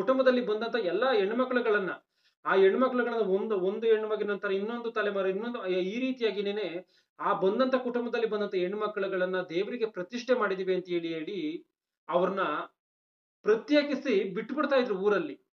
ಆ ಒಂದು ಹೆಣ್ಣು ಏನ್ ಮಾಡ್ಬೇಕಾಗಿತ್ತು ಅಂತಂದ್ರೆ, ಆಕೆ ಯಾವ್ದೋ ಗಂಡನನ್ನ ಮದುವೆ ಮಾಡ್ಕೊಂಡು ಮರ್ಯಾದಸ್ತಿಯ ರೀತಿಯಲ್ಲಿ ಎಲ್ಲರ ರೀತಿ ಬದುಕಂಗಿಲ್ಲ. ಊರಿನ ಎಲ್ಲಗಳಿಗೂ ಕೂಡ, ಊರಿನಲ್ಲಿರುವಂತ ಎಲ್ಲಾ ಜನಗಳಿಗೂ ಕೂಡ ಸ್ವತ್ತಾದಂತ ರೀತಿಯಲ್ಲಿ ಬದುಕಬೇಕಾಗಿತ್ತು. ಅಂದ್ರೆ ಒಂದೇ ಮಾತು ಹೇಳ್ಬೇಕು ಅಂದ್ರೆ, ಊರಿಗೆಲ್ಲ ಸೂಳೆಯ ರೀತಿಯಲ್ಲಿ ಆ ಒಂದು ಹೆಣ್ಣು ಬದುಕಬೇಕಾಗಿತ್ತು. ಜನಗಳು ಆ ರೀತಿಯಾಗಿ ಮೂಢ ಆಚಾರದಲ್ಲಿದ್ರು, ಆ ರೀತಿಯಾಗಿ ಮಾಡಿ ಬಿಡ್ತಾ ಇದ್ರು ಆ ಒಂದು ಜೋಗಿಣಿ ವ್ಯವಸ್ಥೆ ಅಂತ ಅಂದ್ರೆ. ಯಾಕಂದ್ರೆ ಇವತ್ತಿಗೂ ಕೂಡ ಕೆಲವೊಂದು ಹಳ್ಳಿಗಳಲ್ಲಿ ಏನೋ ಇದೆ ಎಂಬುದಾಗಿ ಹೇಳ್ತಾರೆ. ಅದು ಇವತ್ತಿಗೆ ಎಷ್ಟರ ಮಟ್ಟಿಗೆ ಸತ್ಯವೋ ಸುಳ್ಳೋ ಎನ್ನುವಂಥದ್ದನ್ನ ಅದು ನಮಗೆ ಗೊತ್ತಿಲ್ಲ. ಆಗಿರುವಂತ ಕಾರಣ ಇಂಥ ಒಂದು ಕಾರ್ಯ ಇತ್ತ ಅಂತ ಅಂದ್ರೆ, ಇಂಥ ಒಂದು ಕಾರ್ಯ ಇತ್ತು. ಇಂಥ ಒಂದು ಕಾರ್ಯದ ವಿಷಯದಲ್ಲೂ ಕೂಡ ಬೈಬಲ್ ಎನ್ನುವಂಥದ್ದು ಬೈಬಲ್ ಅಲ್ಲಿ ಕೆಲವೊಂದು ಮಾತುಗಳನ್ನ ಬರೆಸಿಕೊಟ್ಟಿದ್ದಾನೆ. ಅದೇನು ಅಂತಂದ್ರೆ, ಈ ಒಂದು ದೇಶ ವ್ಯಾಪ್ತಿಯಾಗಿ ನೋಡುವಂತಂದ್ರೆ ಎಷ್ಟೋ ಒಂದು ಸಮಯದವರೆಗೂ ಕೂಡ ಇತ್ತು. ಆದ್ರೆ ಈಗಿನ ಕಾಲಗಳಲ್ಲಿ ಅದು ಬದಲಾಗಿದೆ. ದೇವರು ಈ ಒಂದು ವ್ಯಭಿಚಾರಗಳ ವಿಷಯದಲ್ಲಿ ದೇವ್ರು ಏನು ಬರೆಸಿಕೊಟ್ಟಿದ್ದಾನೋ, ಈ ಜೋಗಿಣಿ ವ್ಯವಸ್ಥೆ ಎನ್ನುವಂಥದ್ದಕ್ಕೆ, ಇಲ್ಲ ಈ ಒಂದು ದೇವದಾಸ್ಯ ವ್ಯವಸ್ಥೆ ಎನ್ನುವಂಥದ್ದಕ್ಕೆ, ಇಂಥ ಒಂದು ವ್ಯವಸ್ಥೆಗಳನ್ನ, ಇಂಥ ಒಂದು ಸಂಸ್ಕೃತಿಗಳನ್ನ ನಡೆಸಬಾರ್ದ ಎನ್ನುವಂತ ವಿಚಾರದಲ್ಲಿ ದೇವ್ರು ಏನ್ ಹೇಳಿದನೋ, ಧರ್ಮೋಪದೇಶ ಕಾಂಡ 23ನೇ ಅಧ್ಯಾಯ 17ನೇ ವಚನವನ್ನ ಗಮನಿಸಿ. ಧರ್ಮೋಪದೇಶ ಕಾಂಡ 23:17. ಇಸ್ರಾಯೇಲ್ಯರ ಇಸ್ರಾಯೇಲ್ಯರಲ್ಲಿ ಯಾವ ಸ್ತ್ರೀಯು ಯಾವ ಸ್ತ್ರೀಯು ದೇವದಾಸಿಯಾಗಬಾರದು. ದೇವದಾಸಿಯಾಗಬಾರದು. ಗಮನಿಸಿ, ಇಸ್ರಾಯೇಲರಲ್ಲಿ ಯಾವ ಸ್ತ್ರೀ ಆದ್ರೂ ಸರಿ ದೇವದಾಸಿ ಆಗ್ಬಾರದು ಎಂಬುದಾಗಿ ದೇವರು ಎಚ್ಚರಿಕೆಯನ್ನ ಕೊಟ್ಟಿದ್ದಾನೆ. ದೇವರು ಆಜ್ಞೆಯನ್ನ ಕೊಟ್ಟಿದ್ದಾನೆ. ದೇವದಾಸಿ ಅಂದ್ರೆ ಇದೇನೇನೆ, ಊರೆಲ್ಲ ಸಮೃದ್ಧಿಯಾದಂತ ರೀತಿಯಲ್ಲಿ ಆ ಒಂದು ಸ್ತ್ರೀಯನ್ನು ಅನುಭವಿಸುತ್ತಾ ಬದುಕುವಂತ ಕಾರ್ಯ ಏನಿತ್ತೋ, ಆಕೆಗೆ ಒಂದ್ ವೇಳೆ ಏನಾದ್ರು ಮಕ್ಕಳಾದ ಒಂದ್ ಕಡೆ ಆ ಮಕ್ಕಳನ್ನ ಊರಿನ ಜನ ಎಲ್ಲ ಸೇರಿ ಸಾಕ್ತಾ ಇರ್ಲಿಲ್ಲ. ಈಗ ಊರಿನ ಜನ ಎಲ್ಲ ಸೇರಿ ಆಕೆಯನ್ನ ಬಳಸ್ಕೊಳ್ತಾ ಇದ್ರು, ಆಕೆ ಜೊತೆಯಲ್ಲಿ ದೈಹಿಕವಾಗಿ ಸಂಪರ್ಕವನ್ನ ನಡೆಸ್ತಾ ಇದ್ರು, ಎಲ್ಲವನ್ನ ಮಾಡ್ತಾ ಇದ್ರು. ಒಂದ್ ವೇಳೆ ಆಕೆಗೆ ಏನಾದ್ರು ಮಗು ಹುಟ್ಟಿತು ಅಂತ ಕಳಿ, ಅವಾಗ ಊರಿನ ಜನ ಎಲ್ಲ ಸೇರಿ ಸಾಕ್ತಾ ಇರ್ಲಿಲ್ಲ, ಈಕೆನೆ ಸಾಕ್ಬೇಕಾಗಿತ್ತು. ಇಂಥ ಒಂದು ಕಾರ್ಯ ಇತ್ತು. ದೇವ್ರು ಏನಂತ ಹೇಳ್ತಾ ಇದ್ದಾನೆ, ಯಾರನ್ನು ಕೂಡ ಮತ್ತೆ ಓದಿ ಅದನ್ನ. ಇಸ್ರಾಯೇಲರಲ್ಲಿ ಯಾವ ಸ್ತ್ರೀಯು ದೇವದಾಸಿಯಾಗಬಾರದು. ಇಸ್ರಾಯೇಲರಲ್ಲಿ ಯಾವ ಸ್ತ್ರೀಯು ಕೂಡ ದೇವದಾಸಿ ಆಗಬಾರದು. ಇದೇ ಮಾತು ತೆಲುಗು ಬೈಬಲ್ ಅಲ್ಲಿ, ಇಸ್ರಾಯೇಲು ಕುಮಾರ್ತలలో ಯವತೆಯು ವೇಶ್ಯಗ ಉಂಡಕೂಡದು, ವೇಶ್ಯೆಯಾಗಿ ಇರಬಾರದು ಎಂಬುದಾಗಿದೆ. ಮತ್ತೆ ಯಾಜಕಕಾಂಡ 19ನೇ ಅಧ್ಯಾಯ 29ನೇ ವಚನವನ್ನು ಗಮನಿಸಿ. ಯಾಜಕಕಾಂಡ 19:29. ಮಗಳನ್ನ ಬಸವಿ ಬಿಟ್ಟು ಸೂಳೆಯನ್ನಾಗಿ ಮಾಡಬಾರದು. ಇಂಥ ಒಂದು ಕೆಟ್ಟ ಸಂಪ್ರದಾಯಗಳಿಗೆ ವಿರುದ್ಧವಾಗಿ ಬೈಬಲ್ ಎನ್ನುವಂಥದ್ದು ಏನ್ ಹೇಳುತ್ತೆ ಅಂದ್ರೆ, ಇಂಥದನ್ನ ಮಾಡಬಾರದು ಎಂಬುದಾಗಿ ದೇವರ ಆಜ್ಞೆಯನ್ನ ಕೊಟ್ಟಿದ್ದಾನೆ. ಇವೆಲ್ಲವೂ ಕೂಡ ಆಜ್ಞೆ, ಪಾಲಿಸ್ಲೇಬೇಕು. ಇದನ್ನ, ಇಂಥ ತಪ್ಪುಗಳನ್ನ ಮಾಡಬಾರದು. ಅಂದ್ರೆ ಈ ಒಂದು ಕೆಟ್ಟು ಹೋಗಿರುವಂತ ಪ್ರಪಂಚಕ್ಕೆ ದೂರವಾಗಿರ್ಬೇಕು ಎಂಬುದಾಗಿ ದೇವ್ರು ಇಸ್ರಾಯೇಲರಿಗೆ ಆಜ್ಞೆಯನ್ನ ಕೊಡ್ತಾ ಇದ್ದಾನೆ. ಯಾಕಂದ್ರೆ ಪ್ರಪಂಚದಲ್ಲೆಲ್ಲ ಕೆಟ್ಟದ್ದು ಎನ್ನುವಂಥದ್ದು ತುಂಬಿಕೊಂಡಿತ್ತು ಎಂಬುದಾಗಿ ಆದಿಕಾಂಡದಲ್ಲಿ ನಾವು ನೋಡ್ತೀವಿ. ಇಂಥ ಒಂದು ದುರಾಚಾರಗಳು ಅನ್ಯ ಜನಗಳಲ್ಲಿ ಇದ್ದಂತ ಕಾರಣ ಇಸ್ರಾಯೇಲರಿಗೆ ದೇವರಿಗೆ ಆಜ್ಞೆಗಳನ್ನ ಕೊಡ್ತಾ ಇದ್ರು, ಇಂಥ ಕೆಲಸಗಳನ್ನ ಮಾಡಬಾರದು, ನೀವು ಅನ್ಯರಂತೆ ನೀವು ಜೀವಿಸಬಾರದು ಎಂಬುದಾಗಿ. ಅಂದ್ರೆ ಯಾಕಂದ್ರೆ ಅನ್ಯರಲ್ಲಿ ಆ ರೀತಿಯಾಗಿ ಬದುಕ್ತಾ ಇದ್ರ ಅಂತ ಅಂದ್ರೆ, ಅನ್ಯರಲ್ಲಿ ಆ ರೀತಿಯಾಗಿ ಬದುಕ್ತಾ ಇದ್ರು. ಅದ್ ಯಾವ ಮಾತಿನ ಮೂಲಕವಾಗಿ ಹೇಳ್ತೀವಿ ಅಂದ್ರೆ, ರಾಹಾಬಳು ಎನ್ನುವಂತ ಸೂಳೆ ಎಂಬುದಾಗಿ ಸ್ಪಷ್ಟವಾಗಿ ಇಬ್ರಿಯರಿಗೆ ಬರೆದ ಪುಸ್ತಕದಲ್ಲಿ ಬರೆಯಲ್ಪಟ್ಟಿದ್ದ ಚರಿತ್ರೆಯಲ್ಲಿ ಆಕೆ ಕಾಣ್ತಾಳೆ. ಅಂದ್ರೆ ಈಕೆ ಅದೇ ವ್ಯವಸ್ಥೆಯಲ್ಲಿ ಇದ್ದಂತವಳು ಅಂದ್ರೆ ಹೌದು. ಅಂದ್ರೆ ಅನ್ಯರಲ್ಲಿ ಇಂಥ ಒಂದು ಪದ್ಧತಿ ಇತ್ತ ಅಂದ್ರೆ, ಇಂಥ ಒಂದು ಪದ್ಧತಿ ಇತ್ತು. ಇಂಥ ಒಂದು ಪದ್ಧತಿಯಿಂದನ ಒಂದ್ ವೇಳೆ ಮನುಷ್ಯನು ಊರಿನಲ್ಲಿ ಇಂಥ ಒಂದು ಸ್ತ್ರೀಯನ್ನ ಪ್ರತ್ಯೇಕಿಸಿ, ಆ ಒಂದು ಸ್ತ್ರೀ ಈ ರೀತಿಯಾಗಿ ಇದ್ದು ಊರಿನ ಜನ ಎಲ್ಲ ಸೇರಿ ಆಕೆ ಒಬ್ಬಳಲ್ಲೇ ಸೇರುವಂತ ಕಾರಣ ಏನಾಗುತ್ತೆ, ಏಡ್ಸ್ ಎನ್ನುವಂಥದ್ದು ಬರುತ್ತೆ. ಏಡ್ಸ್ ಎನ್ನುವಂತ ರೋಗ ಬರುತ್ತೆ. ಈ ವಿಚಾರದಲ್ಲಿ ದೇವರು ಮೊದಲೇ ಎಚ್ಚರಿಕೆಯನ್ನ ಕೊಟ್ಟಿದ್ದಾನೆ. ಒಂದ್ಸರಿ ಜ್ಞಾನೋಕ್ತಿಗಳ ಗ್ರಂಥ 5ನೇ ಅಧ್ಯಾಯ 11ನೇ ವಚನವನ್ನು ಗಮನಿಸಿ. ಜ್ಞಾನೋಕ್ತಿಗಳು 5:11.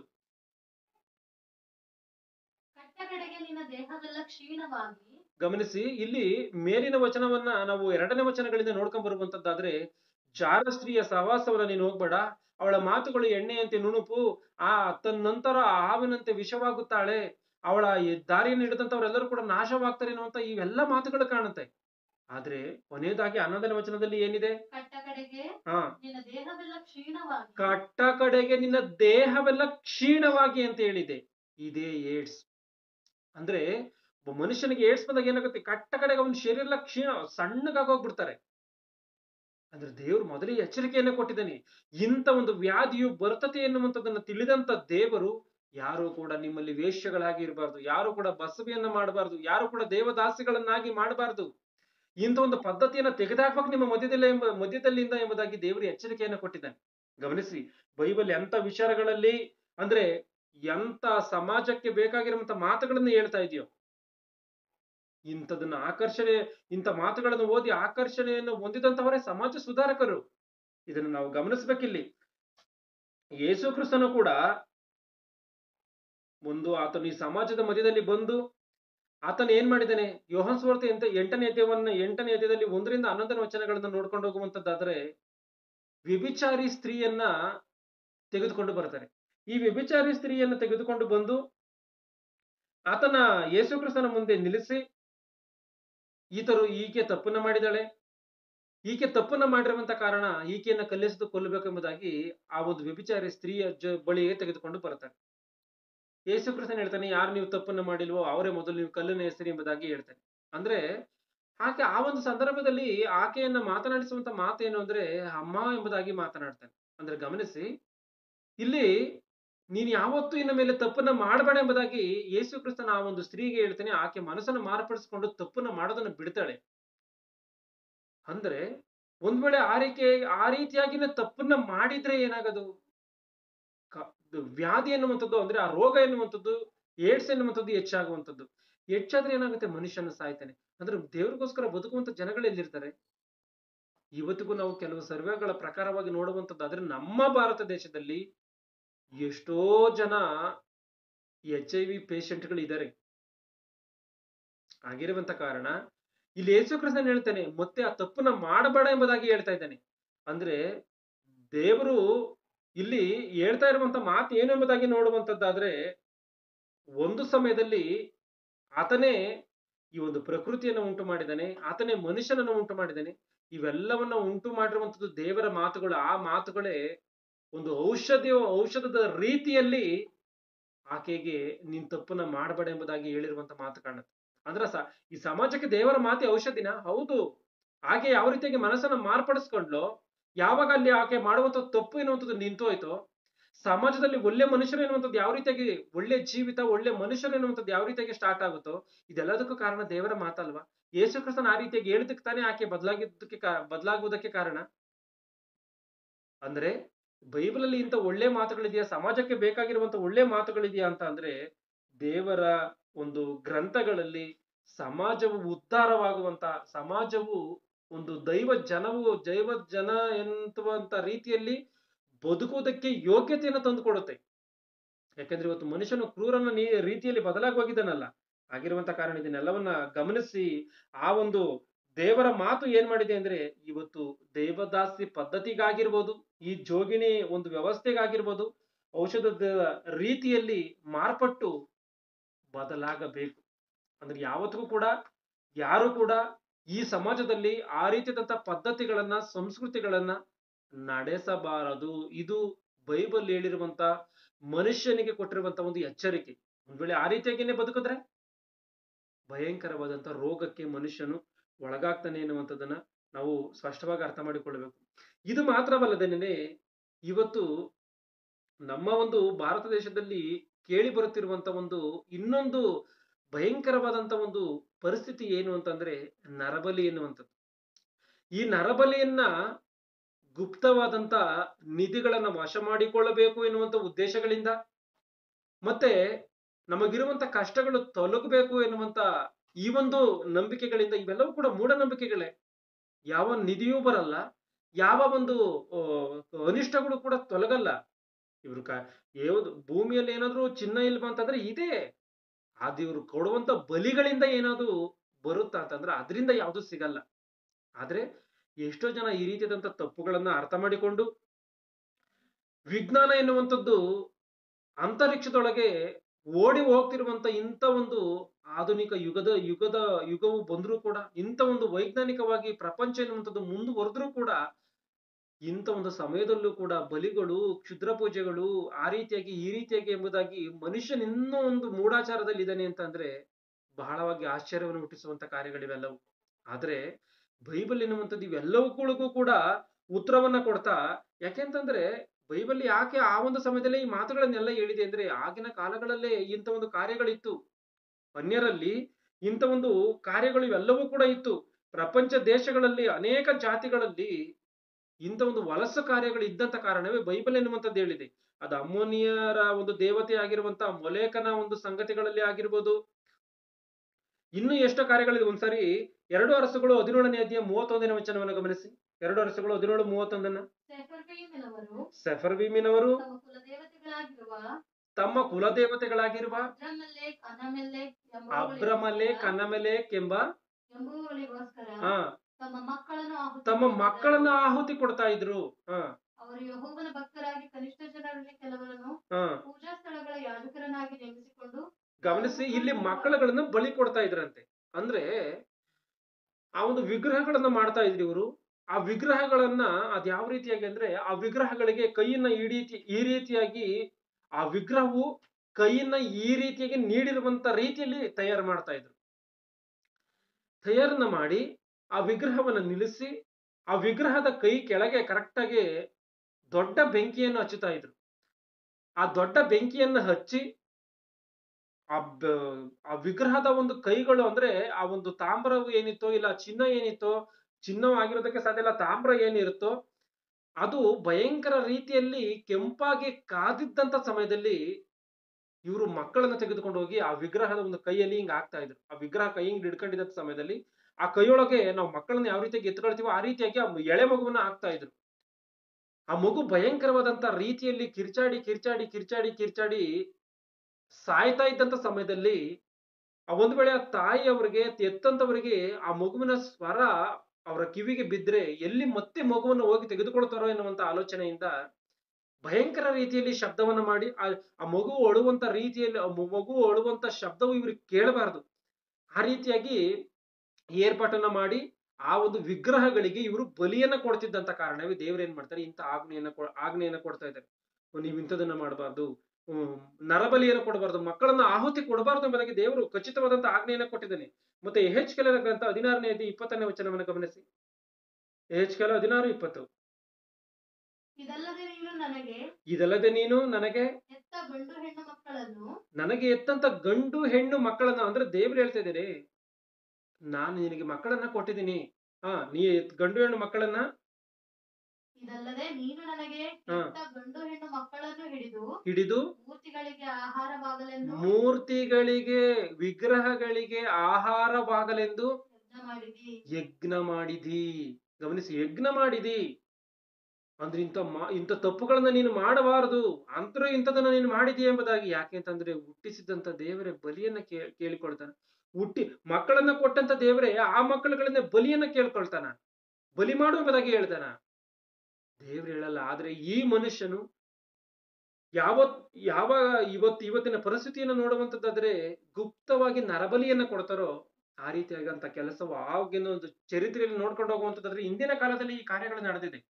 ಮಕ್ಕಳುಗಳನ್ನ ಬಲಿಯನ್ನು ಕೊಡುವಂತ, ಜೀವಂತ ಮಕ್ಕಳುಗಳನ್ನ ಯಜ್ಞ ಮಾಡುವಂಥದ್ದು, ಜೀವಂತ ಮಕ್ಕಳುಗಳನ್ನ ಬೆಂಕಿಗಾಕಿ ಸುಡುವಂಥದ್ದು, ಇಂಥ ಒಂದು ಅನಿಷ್ಟವಾದಂತ ಕಾರ್ಯವು ಇದ್ದಂತ ಕಾರಣವೇ ದೇವ್ರು ಏನ್ ಮಾಡಿದ್ದಾನೆ ಇಂಥ ಒಂದು ಆಜ್ಞೆಗಳನ್ನ ಕೊಟ್ಟಿದ್ದಾನೆ. ಯಾಕಂದ್ರೆ ಮನುಷ್ಯನಿವತ್ತು ಏನೋ ಒಂದು ಆಕಸ್ಮಿಕವಾಗಿ ಹಣ ಎನ್ನುವಂಥದ್ದು, ಐಶ್ವರ್ಯ ಎನ್ನುವಂಥದ್ದು ನಮಗೆ ಲಭಿಸ್ಬಿಡುತ್ತೆ, ಬಂದ್ಬಿಡುತ್ತೆ ಎಂಬುದಾಗಿ ತಪ್ಪಾಗಿ ಅರ್ಥ ಮಾಡಿಕೊಂಡು ವಾಮಾಚಾರಕ್ಕೋಸ್ಕರ ಹೆಂಗಸನ್ನ ಬಳಸಿರುವಂತದ್ದಿದೆ, ವಾಮಾಚಾರಕ್ಕೋಸ್ಕರ ಚಿಕ್ಕ ಮಕ್ಕಳನ್ನ ಬಳಸಿರುವಂತದ್ದಿದೆ. ಅಂದ್ರೆ ಇದಕ್ಕೆಲ್ಲದಕ್ಕೂ ಕಾರಣ ಮೂಢನಂಬಿಕೆ. ಈ ಮೂಢನಂಬಿಕೆಗಳ ವಿಷಯದಲ್ಲಿ ದೇವ್ರು ಏನ್ ಮಾಡಿದ್ದಾನೆ, ಎಚ್ಚರಿಕೆಯನ್ನ ಕೊಟ್ಟು ಇಂಥ ಒಂದು ತಪ್ಪನ್ನ ಮಾಡಬಾರದು ಎಂಬುದಾಗಿ ಹೇಳಿದ್ದೇನೆ. ಯಾಕೆಂದ್ರೆ ಮನುಷ್ಯನಿಗೆ ದೇವರ ಜ್ಞಾನ ಅರ್ಥವಾಗದೇ ಇರುವಂತ ಕಾರಣ, ದೇವರ ಜ್ಞಾನ ಅವರ ತಲೆಗೆ ಹತ್ತದೇ ಇರುವಂತ ಕಾರಣ, ಅಜ್ಞಾನದಲ್ಲಿ ಬಿದ್ದು ಕೊಳೆಯುತ್ತ ಏನು ಮಾಡ್ತಾ ಇದ್ದೇವೆ ಎನ್ನುವಂತ ರೀತಿಯಲ್ಲೂ ಕೂಡ ಅವರು ಅರ್ಥ ಮಾಡಿಕೊಳ್ಳದಂತ ರೀತಿಯಲ್ಲಿ ಈ ಒಂದು ಸಮಾಜದಲ್ಲಿ ಇಂಥ ಒಂದು ದುಷ್ಟ ಕಾರ್ಯಕ್ರಮಗಳನ್ನ, ಅನಿಷ್ಟ ಸಂಸ್ಕೃತಿಗಳನ್ನ ಏರ್ಪಡಿಸಿಕೊಂಡು ಮನುಷ್ಯನನ್ನ ಕ್ರೂರವಾದಂತ ರೀತಿಯಲ್ಲಿ ನೋಡ್ತಾ ಇದ್ದೇನೆ. ಪಶುವಿಗಿಂತ ಕಡೆಯಾಗಿ ನೋಡ್ತಾ ಇದ್ದೇನೆ. ಯಾಕಂದ್ರೆ ಮನುಷ್ಯನ ಇವತ್ತು ಪಶುವಿಗೆ ಬೆಲೆ ಕೊಡ್ತಾನೆ, ಮನುಷ್ಯನಿಗೆ ಬೆಲೆ ಕೊಡಲ್ಲ. ಒಂದು ಮಾತನ್ನ ಹೇಳ್ತಾರೆ, ತಾಯಿಯನ್ನ ಸಾಕ್ತಿಲ್ಲಿದ್ರು ನಾಯಿಯನ್ನ ಸಾಕ್ಬೇಕೆಂಬುದಾಗಿ ಹೇಳ್ತಾರೆ. ಈ ಮಾತು ಸರಿನಾ? ಆಲೋಚನೆ ಮಾಡಿ. ಹಂಗಾದ್ರೆ ನಾಯಿಗಿರುವಂತ ಬೆಲೆ ಎತ್ತಂತ ತಾಯಿಗಿಲ್ವಾ? ಇವೆಲ್ಲವೂ ಕೂಡ ಸಮಾಜದಲ್ಲಿರುವಂತ ಕೆಟ್ಟ ಕಾರ್ಯಗಳು. ಇವೆಲ್ಲವನ್ನು ತೆಗೆದಾಕ್ಬೇಕು. ಮನುಷ್ಯನಿಗೆ ಬೆಲೆಯನ್ನು ಕೊಡ್ಬೇಕು. ದೇವರು ಹೇಳಿರುವಂತ ಮಾತಿದು. ಇವತ್ತು ನಾವು ಇಂಥ ಒಂದು ಮಾತುಗಳನ್ನು ಹೇಳಿ ಲೋಕವನ್ನ ಬೆಳಗಿಸ್ಬೇಕು. ಯಾಕಂದ್ರೆ ಯೇಸು ಕ್ರಿಸ್ತನ ಒಂದು ಸಮಯದಲ್ಲಿ ಬಂದ ಆತನ ಏನ್ ಮಾಡಿದ್ದಾನೆ, ಲೋಕವನ್ನ ಬೆಳಗಿಸಿದಾನೆ. ಇಲ್ಲವೋ ಮತ್ತಾಯನ ಬರೆದ ಸುವಾರ್ತೆ 4ನೇ ಅಧ್ಯಾಯ 15ನೇ ವಚನವನ್ನು ಗಮನಿಸಿ. ಜೆಬುಲೂನ್ ಸೀಮೆ ಮತ್ತು ನಫ್ತಾಲಿಮ್ ಸೀಮೆ, ಯೋರ್ದನಿನ ಆಚೆ ಸಮುದ್ರದ ಕಡೆ ಇರುವ ಸೀಮೆ, ಅನ್ಯಜನಗಳಿರುವ ಗಲಿಲಾಯ ಸೀಮೆ, ಕತ್ತಲಲ್ಲಿ ವಾಸಿಸಿದ ಈ ಸೀಮೆಗಳ ಜನರಿಗೆ ದೊಡ್ಡ ಬೆಳಕು ಕಾಣಿಸಿತು. ಅಂದ್ರೆ ಕತ್ತಲೆಯಲ್ಲಿ ವಾಸಿಸಿದಂತ ಈ ಜನರಿಗೆ ದೊಡ್ಡ ಬೆಳಕು ಕಾಣಿಸಿತು ಅಂದ್ರೆ ಏನರ್ಥ? ಇವ್ರಿಗೇನಾದ್ರೂ ಸೂರ್ಯನ ಬೆಳಕು ಬರ್ತಿರ್ಲಿಲ್ಲ ಅಂತನ? ಸೂರ್ಯನ ಬೆಳಕು ಬರ್ತಿದೆ, ಆದ್ರೆ ಅಜ್ಞಾನದಲ್ಲಿದೆ. ಅಂದ್ರೆ ಯೇಸು ಕ್ರಿಸ್ತನ್ ಏನ್ ಮಾಡಿದಾನೆ, ಬೆಳಕಾಗಿ ಬಂದಿದ್ದಾನೆ, ಜ್ಞಾನವಾಗಿ ಬಂದಿದ್ದಾನೆ. ಯೇಸು ಕ್ರಿಸ್ತನ ಜ್ಞಾನವಾಗಿ ಬಂದಂತ ಯೇಸು ಕ್ರಿಸ್ತನು ಇಂಥ ಒಂದು ಅನಿಷ್ಟವಾದಂತ ಸಂಸ್ಕೃತಿಯನ್ನ ಸಮಾಜದ ಮಧ್ಯದೊಳಗಿಂದ ತೆಗೆದುಹಾಕಿದ್ದಾನೆ. ಮಹಾಜ್ಞಾನವನ್ನ ಆತನು ಬೋಧನೆ ಮಾಡಿದ್ದಾನೆ.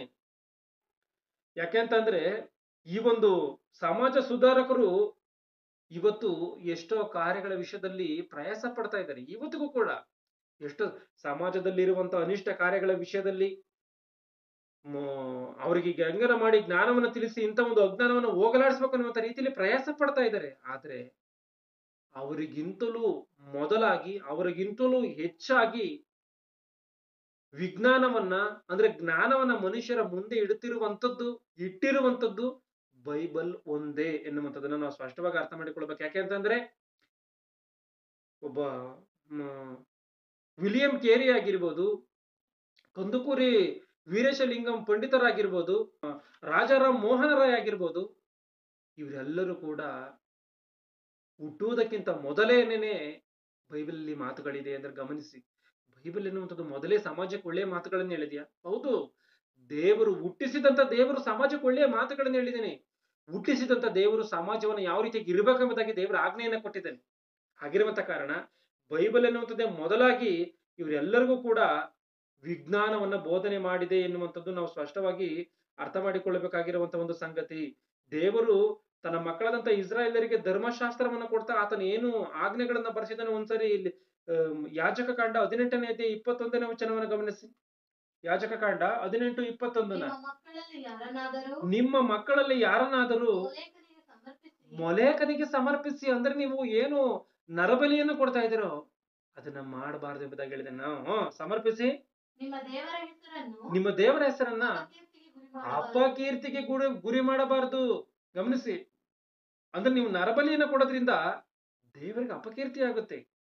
ಯಾಕೆಂತಂದ್ರೆ ಹುಟ್ಟಿಸಿದಂತ ದೇವರು ಹುಲ್ಲನ್ನ ಮೇಯಿಸ್ತಾನೆ ಅಂತ ಹೇಳ್ತಿರ್ತಾರೆ ಸಮಾಜದಲ್ಲಿ. ಆ ರೀತಿಯಾಗಿ ಹುಟ್ಟಿಸಿದಂತ ದೇವರು ಒಳ್ಳೇದನ್ನ ಕೋರಿಕೊಳ್ತಾನೆ, ಒಳ್ಳೇದನ್ನ ಬಯಸ್ತಾನೆ ಹೊರತು ನೀನೇ ನನಗೆ ಬೇಕು, ನಾನೇ ನಿನ್ನ ತಿನ್ಬೇಕು ಎಂಬುದಾಗಿ ದೇವರೇನಾದ್ರೂ ಬಯಸ್ತಾನ? ಸಾಧ್ಯ ಇಲ್ಲ. ಹಾಗಿರುವಂತ ಕಾರಣ ನೀವು ನರಬಲಿಯನ್ನ ಕೊಟ್ರೆ, ಕ್ಷುದ್ರ ಪೂಜೆಗಳಿಗೆ, ಇನ್ನೊಂದಕ್ಕೆ ಮತ್ತೊಂದಕ್ಕೆ, ಗುಪ್ತ ನಿಧಿಗಳಿಗೆ ಅಂತೇಳಿ ಮನುಷ್ಯನ ನರಬಲಿಯನ್ನ ಕೊಟ್ರೆ, ಸೃಷ್ಟಿ ಮಾಡಿದಂತ ಸೃಷ್ಟಿಕರ್ತನಿಗೆ ಅವಮಾನವನ್ನ ಮಾಡ್ದಂಗೆ, ಅಪಕೀರ್ತಿಯನ್ನು ಉಂಟು ಮಾಡ್ದಂಗೆ. ಧರ್ಮೋಪದೇಶ ಕಾಂಡ 12ನೇ ಅಧ್ಯಾಯ 31-32 ಗಮನಿಸಿ. ಧರ್ಮೋಪದೇಶ ಕಾಂಡ 12ನೇ ಅಧ್ಯಾಯ 31ನೇ ವಚನ 32ನೇ ವಚನ.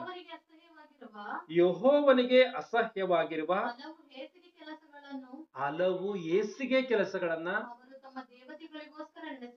ಅವರು ತಮ್ಮ ದೇವತೆಗಳಿಗೋಸ್ಕರ ನಡೆಸುತ್ತಾರಲ್ಲ, ತಮ್ಮ ಗಂಡು ಹೆಣ್ಣು ಮಕ್ಕಳನ್ನ ತಮ್ಮ ದೇವತೆಗಳಿಗೋಸ್ಕರ ಬೆಂಕಿಯಲ್ಲಿ ಸುಡುತ್ತಾರಲ್ಲ.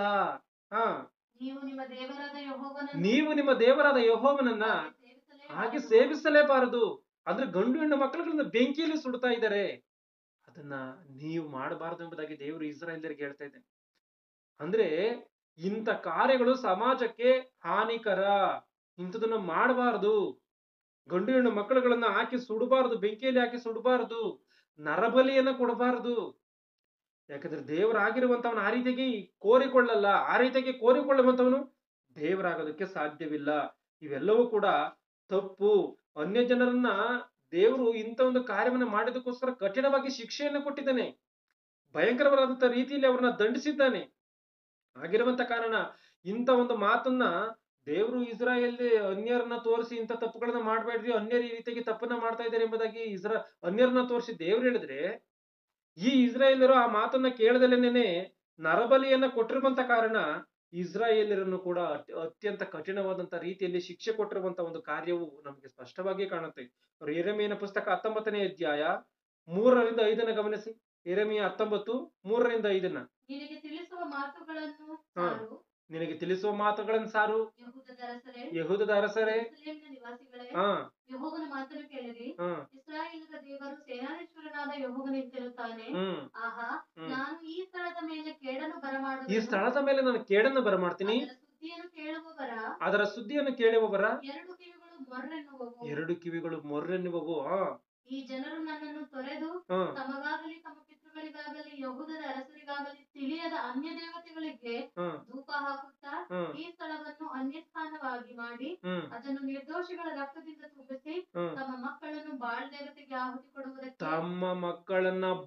ದೇವತೆಗೆ ಆಹುತಿ ಕೊಡುವುದಕ್ಕೆ ಬಾಳನ ಪೂಜಾ ಸ್ಥಳಗಳನ್ನ ಏರ್ಪಡಿಸಿಕೊಂಡಿದ್ದಾರಲ್ಲ. ನಾನಿಂತ ಆಚಾರವನ್ನು ವಿಧಿಸಲಿಲ್ಲ.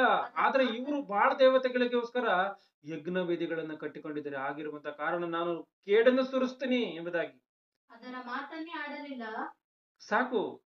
ಈ ದೇವರು ಎಷ್ಟರ ಮಟ್ಟಿಗೆ ಆತನು ಪ್ರತ್ಯೇಕಿಸಿಕೊಂಡು ಮಾತನಾಡ್ತಾ ಇದ್ದಾನೆ ಗಮನಿಸಿ. ಇಸ್ರಾಯೇಲರು ಮಾಡಿದಂತ ದೋಷಕ್ಕೆ, ಪಾಪಕ್ಕೆ ನಾನು ಇಂಥ ಆಲೋಚನೆಗಳನ್ನ, ನನ್ನ ಆಲೋಚನೆಗಳಲ್ಲಿ ನನ್ನ ತಲೆಯಲ್ಲಿ ಇಂಥ ಆಲೋಚನೆಗಳೇ ಹುಟ್ಟಿಲ್ಲ, ನಾನು ಈ ಮಾತುಗಳನ್ನ ನಾನು ಹೇಳೇ ಇಲ್ಲ. ಆದ್ರೆ ಇವರು ಈ ರೀತಿಯಾಗಿ ಬದುಕ್ತಾ ಇದ್ದಾರೆ, ಇವ್ರು ಈ ರೀತಿಯಾಗಿ ಬದಲಾಗಿದ್ದಾರೆ. ಅನ್ಯರನ್ನ ನೋಡಿ ಇವರು ಕಲ್ತ್ಕೊಂಡಿದ್ದಾರೆ. ಗಮನಿಸಿ, ಐಗುಪ್ತ ದೇಶವನ್ನ ಬಿಟ್ಟು ಬಂದಂತ ತರುವಾಯ ಅನ್ಯರನ್ನ ನೋಡಿ ಇವರು ಮಾಂಸಕ್ಕೆ ಆಸೆ ಪಡ್ತಾರೆ. ಇಲ್ಲೂ ಕೂಡ ಅನ್ಯರನ್ನ ನೋಡಿ ಇವ್ರು ಇಂಥ ಪದ್ಧತಿಗಳಿಗೆ ಒಳಗಾಗ್ತಾರೆ. ಇವತ್ತು ಕ್ರೈಸ್ತರಾಗಿರುವಂತವ್ರು ಎಚ್ಚರಿಕೆಯಿಂದ ಇರಬೇಕು. ಅವ್ರು ಮಾಡುವಂತ ಕೆಲಸ ಕಾರ್ಯಗಳ ವಿಷಯದಲ್ಲಿ, ಅವರು ದೇವರನ್ನ ಸೇವಿಸುವಂತ ವಿಷಯದಲ್ಲಿ ಎಚ್ಚರಿಕೆಯಿಂದ ಇರಬೇಕು. ಯಾರೋ ಮಾಡ್ತಾರೆ ಅಂತ ಹೇಳಿ ನೀವು ಮಾಡುವಂಥದ್ದು ಅದಲ್ಲ.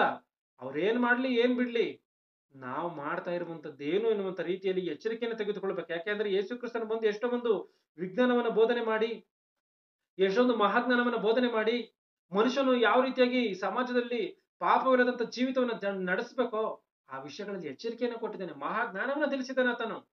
ಇವತ್ತು ನಮಗೆ ಏನನ್ನಾದ್ರೂ ನಾವು ತಿಳಿಬೇಕಂದ್ರೆ ಬೈಬಲ್ ಬಳಿಗೆ ಹೋಗ್ಬೇಕೆ ಹೊರತು ಇನ್ನೊಬ್ಬ ಮನುಷ್ಯನ ಬಳಿಗೆ ಹೋಗಿ ಅದೇನು ಇದೇನು ಅಂತ ಹೇಳಿ ನಾವು ನೋಡಿ ತಿಳ್ಕೊಳ್ಳುವಂತ ಅಗತ್ಯತೆ ಇಲ್ಲ. ಬೈಬಲ್ ಬಳಿಗೆ ಬಂದು ದೇವರು ಬರೆಸಿರುವಂತ ಮಾತುಗಳನ್ನ ತಿಳ್ಕೊಂಡು ನಾವು ಸ್ಪಷ್ಟವಾಗಿ ಅದನ್ನ ಅರ್ಥ ಮಾಡಿಕೊಂಡು ಈ ಸಮಾಜದಲ್ಲಿ ಒಳ್ಳೆಯ ಒಂದು ಕಾರ್ಯದಿಂದ ಬದುಕಬೇಕು, ಒಳ್ಳೆಯ ರೀತಿಯಲ್ಲಿ ಬದುಕಬೇಕು. ಇವತ್ತು ಅನ್ಯರಲ್ಲಿ ಇಂಥ ಕಾರ್ಯಗಳಿದ್ರೆ ಕ್ರೈಸ್ತರಲ್ಲಿ ಇಂಥ ಕಾರ್ಯಗಳಿಲ್ಲ. ಏನಕ್ಕಿಂತ ಕಾರ್ಯಗಳು, ಇಂಥ ಮೂಢಾಚಾರಗಳಿಲ್ಲ ಅಂತ ಅಂದ್ರೆ ಕ್ರೈಸ್ತರಾದಂಥವ್ರು ಮಹಾಜ್ಞಾನವನ್ನ ಅರ್ಥ ಮಾಡಿಕೊಂಡಿರುವಂತ ಕಾರಣ. ಬಾಲ್ಯ ವಿವಾಹ ಎನ್ನುವಂಥದ್ದಿಲ್ಲ, ವಿಧವಾ ಸತಿ ಸಹಗಮನ ಪದ್ಧತಿ ಎನ್ನುವಂಥದ್ದಿಲ್ಲ, ಇಂಥ ಒಂದು ಕಾರ್ಯಗಳಿಲ್ಲ.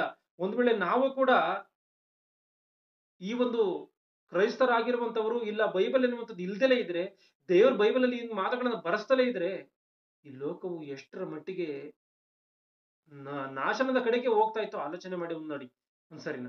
ಯಾಕೆಂತಂದ್ರೆ ಇವತ್ತಿಗೂ ಕೂಡ ಇಂಥ ಒಂದು ಆಧುನಿಕ ಯುಗದಲ್ಲೂ ಕೂಡ ಏಡ್ಸ್ಗೆ ರೋಗ ಮೆಡಿಸನ್ ಎನ್ನುವಂಥದ್ದಿಲ್ಲ, ಔಷಧಿ ಎನ್ನುವಂಥದ್ದು ಇಂಥವರೆಗೂ ಕೂಡ ಕಂಡುಕೊಳ್ಳೋದಕ್ಕೆ ಸಾಧ್ಯವಾಗಿಲ್ಲ. ಇಂಥ ಒಂದು ಆಧುನಿಕ ಯುಗದಲ್ಲೂ ಕೂಡ ಔಷಧಿನ ಕಂಡುಕೊಳ್ಳೋದಕ್ಕಾಗದೇ ಇರುವಂತ ಪರಿಸ್ಥಿತಿಯಲ್ಲಿ ಜೋಗಣಿ ವ್ಯವಸ್ಥೆ ಎನ್ನುವಂಥದ್ದು ಇದ್ದಿದ್ರೆ ಊರಿನಲ್ಲಿ ಅಂದ್ರೆ ದೇಶದಲ್ಲಿ ಮನುಷ್ಯನ ಎಂತ ಮಟ್ಟಿಗೆ ಭಯಂಕರವಾದಂತ ರೋಗದಲ್ಲಿ ಜಾರಿ ಹೋಗಿ ಮನುಷ್ಯನ ನಾಶನ ಎನ್ನುವಂಥದ್ದು ಎಲ್ಲಿಯ ಮಟ್ಟಿಗೆ ನಡೀತಾ ಇತ್ತು ಆಲೋಚನೆ ಮಾಡಬೇಕು. ಆಗಿರುವಂತ ಕಾರಣ ಕ್ರೈಸ್ತರಾಗಿರುವಂತ ನಾವು ಇವೆಲ್ಲವುಗಳನ್ನ ಸಾರಿ ಹೇಳಿ ಈ ಒಂದು ಪದ್ಧತಿಯನ್ನ ಮಾರ್ಪಡಿಸ್ಬೇಕು. ಇಂಥ ಒಂದು ಅನಿಷ್ಟ ಭಾವಗಳನ್ನ ಸಮಾಜ ಮಧ್ಯದಲ್ಲಿ ತೆಗೆದುಹಾಕ್ಬೇಕು. ಯಾಕಂದ್ರೆ ದೇವರಿಗೂ ಎಂಥವುಗಳನ್ನ ಇಷ್ಟಪಡಲ್ಲ, ದೇವರು ಇವುಗಳನ್ನ ಕೋರಿಕೊಳ್ಳಲ್ಲ. ಇಷ್ಟು ಮಾತ್ರ ಅಲ್ಲದೇನೆ ಇನ್ನೂ ಒಂದು ಅನಿಷ್ಟವಾದಂತ ಒಂದು ಕಾರ್ಯ, ಅನಿಷ್ಟವಾದಂತ ವಿಚಾರ ಏನು ಅಂತ ಅಂದ್ರೆ ಈ ಒಂದು ಮದುವೆಯಲ್ಲಿ ತೆಗೆದುಕೊಳ್ಳುವಂತ ವರದಕ್ಷಿಣೆ. ಈ ವರದಕ್ಷಿಣೆ ವಿಷಯದಲ್ಲೂ ಕೂಡ ಎಷ್ಟೋ ಜನ ಇದು ತಪ್ಪು, ಇದನ್ನ ಮಾಡಬಾರದು ಎಂಬುದಾಗಿ ಆತನು ಎಷ್ಟೋ ಮನುಷ್ಯರು ಹೇಳ್ತಿರ್ತಾರೆ. ಯಾಕೆಂತಂದ್ರೆ ಇವತ್ತು ನಾವು ನ್ಯೂಸ್ಗಳಲ್ಲಿ ನಾವು ನೋಡಿರ್ತೀವಿ, ಮದುವೆ ಮಾಡಿ ಕೊಡ್ತಾರೆ. ಆ ಗಂಡನು ಈ ಒಂದು ಮದುವೆ ಹೆಣ್ಣು ವರದಕ್ಷಿಣೆ ತೆಗೆದುಕೊಂಡು ಬರಲಿಲ್ಲ ಎನ್ನುವಂತ ಕಾರಣಕ್ಕೋಸ್ಕರವೇ ಕೊಂದಾಕಿರುವಂಥದ್ದು, ಭಯಂಕರವಾದಂತ ರೀತಿಯಲ್ಲಿ ಟಾರ್ಚರ್ ಕೊಟ್ಟಿರುವಂಥದ್ದು, ಭಯಂಕರ ರೀತಿಯಲ್ಲಿ ಹಿಂಸೆ ಕೊಟ್ಟಿರುವಂಥದ್ದು, ಕೊನೆದಾಗ ಆತನು ಬೇರೆ ಮದುವೆ ಆಗಿರುವಂಥದ್ದು. ಅಂದ್ರೆ ಇಂಥ ಒಂದು ಕಾರ್ಯಕ್ಕೆ ಒಳಪಟ್ಟು ಕಷ್ಟವನ್ನು ಅನುಭವಿಸುತ್ತಾ ಸತ್ತಿರುವಂತ ಶರೀರಗಳು ಎಷ್ಟೋ ಇದ್ದಾವೆ. ಅಂತ ಎಷ್ಟೋ ಶರೀರಗಳು ನೇಣಿಗೆ ಶರಣಾಗಿದ್ದಾವೆ. ಇದಕ್ಕೆ ಕಾರಣ ಈ ಒಂದು ಅನಿಷ್ಟವಾದಂತ ಕಾರ್ಯ, ವರದಕ್ಷಿಣೆ ಎನ್ನುವಂತ ಒಂದು ಅನಿಷ್ಟವಾದಂತ ಕಾರ್ಯ. ಅಂದ್ರೆ ಎಷ್ಟೋ ಜನ ಅಭ್ಯುದಯವಾದಿಗಳು, ಸಮಾಜ ಸುಧಾರಕರು ಇದನ್ನು ತೆಗೆದುಹಾಕಬೇಕೆಂಬುದಾಗಿ ಹೋರಾಡ್ತಾ ಇದ್ದಾರೆ ಅಂತಂದ್ರೆ, ಹೋರಾಡಿದರೆ ಇವತ್ತಿಗೂ ಕೂಡ ಹೋರಾಡ್ತಾ ಇದ್ದಾರೆ. ಕೆಲವು ಕಡೆ ಇವತ್ತಿಗೂ ಕೂಡ ಈ ಒಂದು ಕಾರ್ಯ ಜೀವಂತವಾಗಿದೆ. ಇದು ಕೂಡ ಚಲಾವಣೆಯಲ್ಲಿ ಇವತ್ತಿಗೂ ಕೂಡ ಇದೆ. ಇದನ್ನ ನಾವು ಸ್ಪಷ್ಟವಾಗಿ ಅರ್ಥ ಮಾಡಿಕೊಳ್ಬೇಕು. ಇಂಥ ಒಂದು ಕೆಲವೊಂದು ಸಮಾಜ ಸುಧಾರಕರು, ಇಂಥ ಒಂದು ಮೇಧಾವಿಗಳು ಇವುಗಳ ವಿರುದ್ಧವಾಗಿ ಹೋರಾಡ್ತಾ ಇದ್ದಾರೆ, ಇದನ್ನು ಮಾಡಬಾರದು ಎಂಬುದಾಗಿ ತೀರ್ಮಾನ ಮಾಡ್ತಾ ಇದ್ದಾರೆ ಅಂತಂದ್ರೆ ಇವರೆಲ್ಲರಿಗೂ ಕೂಡ ಬೈಬಲ್ ಎನ್ನುವಂಥದ್ದೇ ಸ್ಫೂರ್ತಿಯನ್ನ ಕೊಟ್ಟಿದೆ ಎನ್ನುವಂಥದ್ದನ್ನ ನಿಸ್ಸಂದೇಹವಾಗಿ ಹೇಳ್ಬೋದು. ಇವ್ರು ಈ ರೀತಿಯಾಗಿ ಇಂಥದನ್ನು ಮಾಡಬಾರ್ದು ಎಂಬುದಾಗಿ ಹೇಳ್ತಾರೆ ಅಂದ್ರೆ ಇವರಿಗೆ ಸ್ಫೂರ್ತಿ ಕೊಟ್ಟಂಥದ್ದು, ಇವರಿಗೆ ಜ್ಞಾನವನ್ನ ಕೊಟ್ಟಂಥದ್ದು ಬೈಬಲ್ ಎಂಬುದಾಗಿ ನಿಸ್ಸಂದೇಹವಾಗಿ ಹೇಳ್ಬೋದು. ಯಾವ ರೀತಿಯಾಗಿ ಅಂತಂದ್ರೆ ಇಬ್ರಿಯರಿಗೆ ಬರೆದ ಪುಸ್ತಕ 13ನೇ ಅಧ್ಯಾಯ 4ನೇ ವಚನ 5ನೇ ವಚನ ಗಮನಿಸಿ. ಇಬ್ರಿಯರಿಗೆ 13:4-5. ಗಂಡ ಹೆಂಡತಿಯ ಸಂಬಂಧವು ನಿಷ್ಕಳಂಕವಾಗಿರಬೇಕು, ಜಾರರಿಗೂ ವ್ಯಭಿಚಾರಿಗಳಿಗೂ ದೇವರು ನ್ಯಾಯ ತೀರಿಸುವನೆಂದು ತಿಳುಕೊಳ್ಳಿರಿ.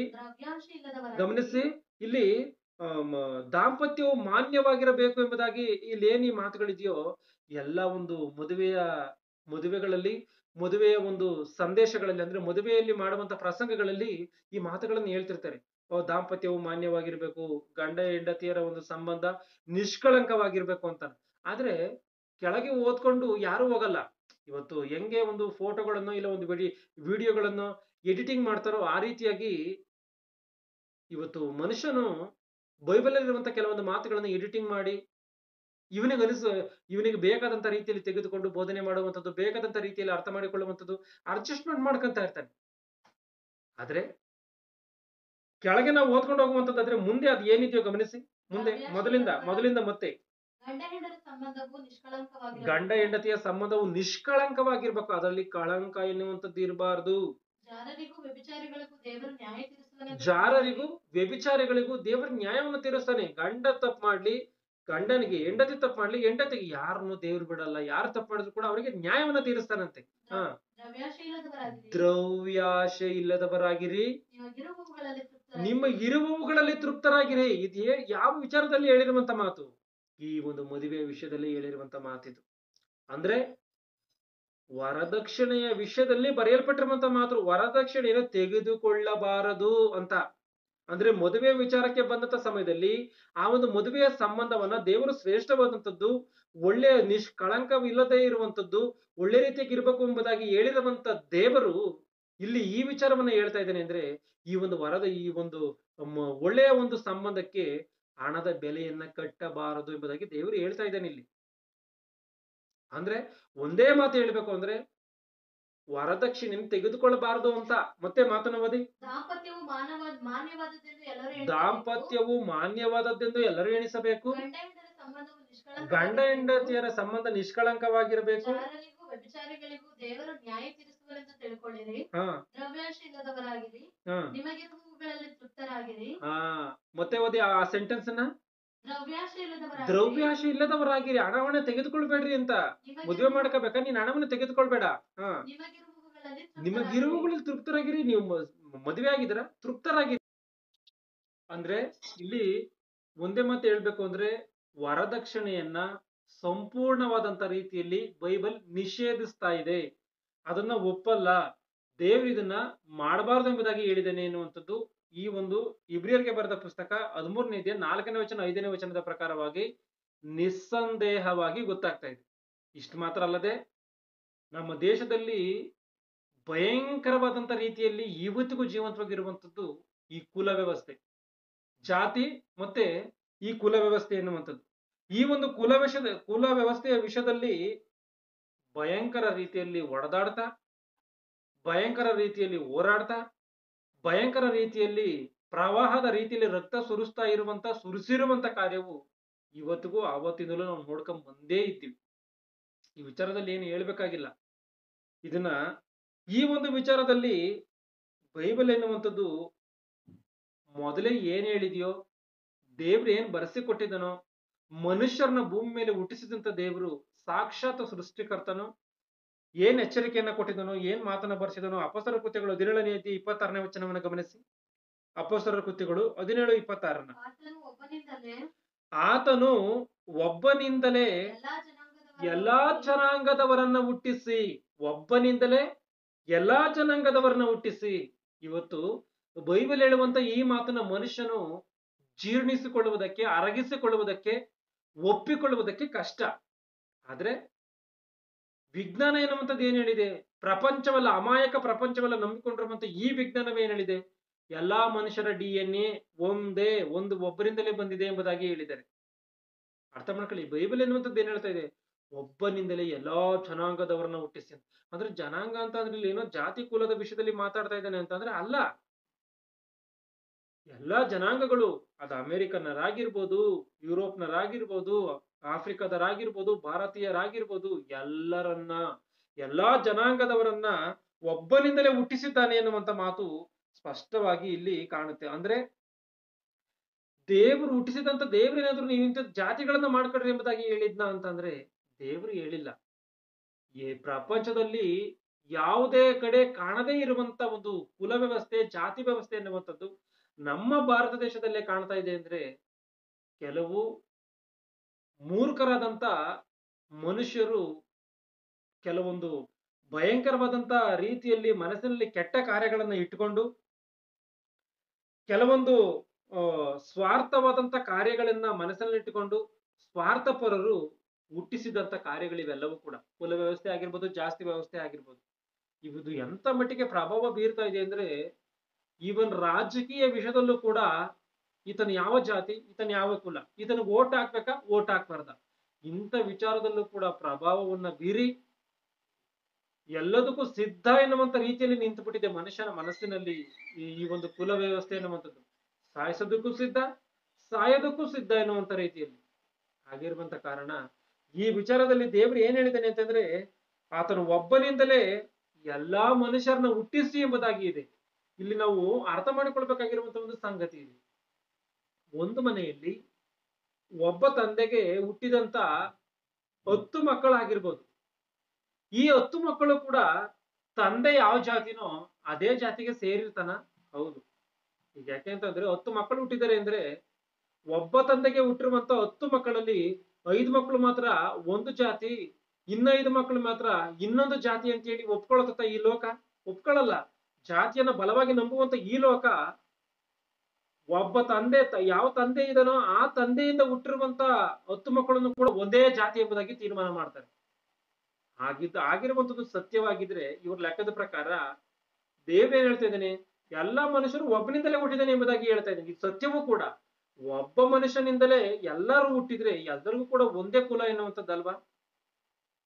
ಅವನಿಗೊಂದು ಕುಲ, ಇವನಿಗೊಂದು ಕುಲ, ಇವನಿಗೊಂದು ಜಾತಿ, ಅವನಿಗೊಂದು ಜಾತಿ ಎಂಬುದಾಗಿ ಇವ್ರು ಹೇಳ್ತಾ ಇದಾರಲ್ಲ, ಇದ್ರ ಅರ್ಥ ಏನು? ಆಲೋಚನೆ ಮಾಡಿ. ಅಂದ್ರೆ ಆಧಾರವೇ ಇಲ್ಲದಂತ ಮಾತುಗಳಿವೆಲ್ಲ.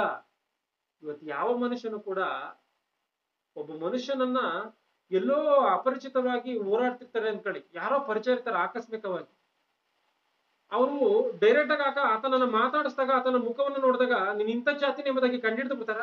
ಕಂಡಿಡ್ ಸಾಧ್ಯ ಇಲ್ಲ. ನೀನ್ ಯಾವ ಜಾತಿ ಎಂಬುದಾಗಿ ಕೇಳೇ ತಿಳ್ಕೋಬೇಕ ಹೊರತು ಕಂಡಿಡಿದಕ್ಕೆ ಸಾಧ್ಯ ಇಲ್ಲ. ಇಲ್ಲ ಒಬ್ಬ ಮನುಷ್ಯನ ಬ್ಲಡ್ ಅನ್ನ ಕೊಟ್ರೆ ಇವ್ನು ಇಂಥ ಜಾತಿನ ಎಂಬುದಾಗಿ ಯಾವ ಲ್ಯಾಬಲ್ ಆದ್ರೂ ಕಂಡಿಡಿದು ಹೇಳ್ತಾರ? ಸಾಧ್ಯ ಇಲ್ಲ. ದೇವರು ತನ್ನ ಹೋಲಿಕೆಯಲ್ಲಿ ಮನುಷ್ಯನನ್ನ ಮಾಡಿ ಮನುಷ್ಯನ ಶರೀರಕ್ಕೆ, ಒಂದು ಶರೀರಕ್ಕೆ ಇನ್ನೊಂದು ಶರೀರಕ್ಕೆ ಏನೋ ಇದು ಈ ಜಾತಿಯಲ್ಲಿ ಈ ರೀತಿಯಾಗಿರ್ಬೇಕು, ಈ ಜಾತಿಯಲ್ಲಿ ಈ ರೀತಿಯಾಗಿರ್ಬೇಕು ಎಂಬುದಾಗಿ ಏನು ಡಿವೈಡ್ ಮಾಡಿ ಮಾಡಿದಾನ? ಪ್ರಪಂಚದಲ್ಲಿರುವಂತ 800 ಕೋಟಿ ಮನುಷ್ಯರಲ್ಲೂ ಕೂಡ ಒಬ್ಬ ಮನುಷ್ಯನಿಗೆ ಇನ್ನೊಬ್ಬ ಮನುಷ್ಯನಿಗೂ ವ್ಯತ್ಯಾಸ ಎನ್ನುವಂಥದ್ದು ಇದ್ದೇ ಇದೆ. ಒಂದೇ ಜಾತಿ ಆಗಿದ್ರು ಆದ್ರೆ ಆ ಜಾತಿ ಅವನಿಗೆ ಆ ರೀತಿಯಾಗಿ, ಈ ಜಾತಿಯಲ್ಲಿ ಈ ರೀತಿಯಾಗಿರ್ತಾನೆ ಎನ್ನುವಂಥದ್ದು ಮಾತ್ರ ಸುಳ್ಳು. ಇದನ್ನು ನಾವು ಸ್ಪಷ್ಟವಾಗಿ ಅರ್ಥ ಮಾಡಿಕೊಳ್ಬೇಕು. ಜಾತಿ ವ್ಯವಸ್ಥೆ ಎನ್ನುವಂಥದ್ದು ಇದೆಯಾ ಅಂತ ಅಂದ್ರೆ ಇಲ್ಲ. ಇಂಥ ಒಂದು ಕಾರ್ಯಗಳ ವಿಷಯದಲ್ಲಿ ಮಹಾಜ್ಞಾನವನ್ನು ಅರ್ಥ ಮಾಡಿಕೊಂಡಿರುವಂತ ನಾವು ಈ ಮಹಾಜ್ಞಾನವನ್ನು ತಿಳಿಸಿರುವಂತ ಈ ಒಂದು ಬೈಬಲ್ನ ಈ ಒಂದು ಮನುಷ್ಯರ ಮಧ್ಯದಲ್ಲಿ ಪ್ರಕಟಿಸಬೇಕು. ಯಾಕಂದ್ರೆ ಯೇಸು ಕ್ರಿಸ್ತನ ದೇವರ ಮಾತುಗಳನ್ನು ಯಾವ ರೀತಿಯಾಗಿ ಪ್ರಕಟಿಸಿದನೋ ನಾವು ಕೂಡ ಆ ರೀತಿಯಾಗಿ ಸಮಾಜದ ಮಧ್ಯದಲ್ಲಿ ಈ ದೇವರ ಮಾತುಗಳನ್ನ ಪ್ರಕಟಿಸಿ ಈ ಒಂದು ಮೂಢನಂಬಿಕೆಗಳನ್ನ ತೆಗೆದುಹಾಕಿ ಮೂಢ ಆಚಾರಗಳಿಂದ, ಮೂಢ ನಂಬಿಕೆಗಳಿಂದ, ಮೂಢ ಸಂಸ್ಕೃತಿಗಳಿಂದ ಮನುಷ್ಯನನ್ನ ಹೊರತಂದು ಮನುಷ್ಯನನ್ನಾಗಿ ಮಾಡ್ಬೇಕೆ ಹೊರತು ಮನುಷ್ಯನನ್ನ ಪಶುವನ್ನಾಗಿಯೋ ಮನುಷ್ಯನನ್ನ ಮೂರ್ಖನ ರೀತಿಯಲ್ಲೋ ಮಾಡಬಾರ್ದು. ಆಗಿರುವಂತ ಕಾರಣ ಇಂಥ ಮಾರ್ಗನ ಅರ್ಥ ಮಾಡಿಕೊಂಡಂತ ನಾವು ಇವತ್ತಿನಿಂದ ನಾವು ಸಾಕ್ಷಿಯನ್ನ ಹೇಳುವಂತವ್ರು ಆಗಿರ್ಬೇಕು. ಯಾಕೆ ಅಂತ ಅಂದ್ರೆ ಯಾಕೆ ನಾವು ಈ ಮಾತುಗಳನ್ನ ಹೇಳ್ಬೇಕು? ಬೈಬಲ್ ಎನ್ನುವಂಥದ್ದೇ ಸ್ಫೂರ್ತಿ ಕೊಟ್ಟಿದೆ ಎಂಬುದಾಗಿ ಹೇಳ್ಬೇಕು ಅಂತ ಅಂದ್ರೆ, ಬೈಬಲ್ ಅಲ್ಲೇ ಮಹಾಜ್ಞಾನ ಇದೆ ಎಂಬುದಾಗಿ ಹೇಳ್ಬೇಕು ಅಂದ್ರೆ, ಬೈಬಲ್ ಎನ್ನುವಂಥದ್ದು ಕೆಟ್ಟತನಗಳನ್ನ ಕೆಟ್ಟ ಕಾರ್ಯಗಳನ್ನು ಒಪ್ಪಲು ಎಂಬುದಾಗಿ ಹೇಳ್ಬೇಕು ಅಂದ್ರೆ ದೇವರು ಬೈಬಲ್ ಅಲ್ಲಿ ಮೊದಲೇ ಈ ಮಾತುಗಳನ್ನ ಬರೆಸಿರುವಂತ ಕಾರಣ ಮುಂದೆ ಯಾವ ಮನುಷ್ಯನ್ ಏನೇ ಒಳ್ಳೇದನ್ನ ಬರೆದ್ರು, ಒಳ್ಳೇದನ್ನ ಹೇಳಿದ್ರು, ಒಳ್ಳೇದನ್ನ ಮಾತನಾಡಿದ್ರು ಅವೆಲ್ಲವೂ ಕೂಡ ಒಂದು ಸಮಯದಲ್ಲಿ ದೇವರು ಮೊದಲೇ ಬರೆಸ್ಬಿಟ್ಟಿದ್ದಾನೆ ಬೈಬಲ್ ಅಲ್ಲಿ. ಆಗಿರುವಂತ ಕಾರಣ ಎಷ್ಟೋ ಜನ ಸಮಾಜ ಸುಧಾರಕರಿಗೆ ನಾವು ಕೆಲವು ಕಾರ್ಯಗಳನ್ನು ಮಾತ್ರವೇ ಮಾತಾಡ್ಕೊಂಡಿದೀವಿ. ಇಷ್ಟು ಮಾತ್ರವೇ ಅಲ್ಲ, ಎಷ್ಟೆಷ್ಟೋ ಕಾರ್ಯಗಳಿದೆ. ಎಷ್ಟೆಷ್ಟೋ ಕಾರ್ಯಗಳಿಗೆ, ಎಷ್ಟೆಷ್ಟೋ ಸಮಾಜ ಸುಧಾರಕರಿಗೆ ಸ್ಫೂರ್ತಿಯನ್ನ ಕೊಟ್ಟಂತದ್ದು ಬೈಬಲ್ ಒಂದೇ. ಆಗಿರುವಂತ ಕಾರಣ ಸಮಾಜ ಸುಧಾರಕರಿಗೆ ಸ್ಫೂರ್ತಿಯನ್ನು ಕೊಡುವ ಬೈಬಲ್ ಎಂಬುದಾಗಿ ನಾವು ಓದ್ಕೊಂಡಿರುವಂತ ಈ ಪಾಠದಲ್ಲಿ ಎಷ್ಟೋ ಜನ ಸಮಾಜ ಸುಧಾರಕರಿಗೆ ಸ್ಫೂರ್ತಿಯನ್ನ ಕೊಟ್ಟಿದೆ, ಮನುಷ್ಯರನ್ನಾಗಿ ಮಾಡಿದೆ. ಅಂದ್ರೆ ಸಮಾಜಕ್ಕೆ ಬೇಕಾಗಿರುವಂತದ್ದು ಬೈಬಲ್ ಎನ್ನುವಂಥದ್ದು. ಆದ್ರೆ ಇದನ್ನು ವಿದೇಶಿ ಮತ, ಇದು ಆ ಒಂದು ಧರ್ಮದವರಿಗೆ, ಈ ಒಂದು ಧರ್ಮದವರಿಗೆ ಸಂಬಂಧಪಟ್ಟಿದ್ದು ನಮಗೆ ಸಂಬಂಧಪಟ್ಟಿಲ್ಲ ಎಂಬುದಾಗಿ ಮನುಷ್ಯನ್ ತೆಗೆದುಹಾಕುವಂತದ್ದಾದ್ರೆ ದೇವರ ಮಾತುಗಳನ್ನೇ ತೆಗೆದುಹಾಕಿದ್ದಾನೆ. ದೇವರ ಮಾತನ್ನು ತೆಗೆದುಹಾಕುವಂತದ್ದಾದ್ರೆ ಕಠಿಣವಾದಂತಹ ಶಿಕ್ಷೆ ಎನ್ನುವಂಥದ್ದು ಇರ್ತದೆ. ಆಗಿರುವಂತ ಕಾರಣ ಈ ಮಾತುಗಳನ್ನು ಎಚ್ಚರಿಕೆಗೆ ತೆಗೆದುಕೊಳ್ಳಿ. ಎಲ್ಲರ ಕಣ್ಣುಗಳನ್ನು ಮುಚ್ಚಿ ಪ್ರಾರ್ಥನೆಯನ್ನು ಮಾಡ್ತೇನೆ.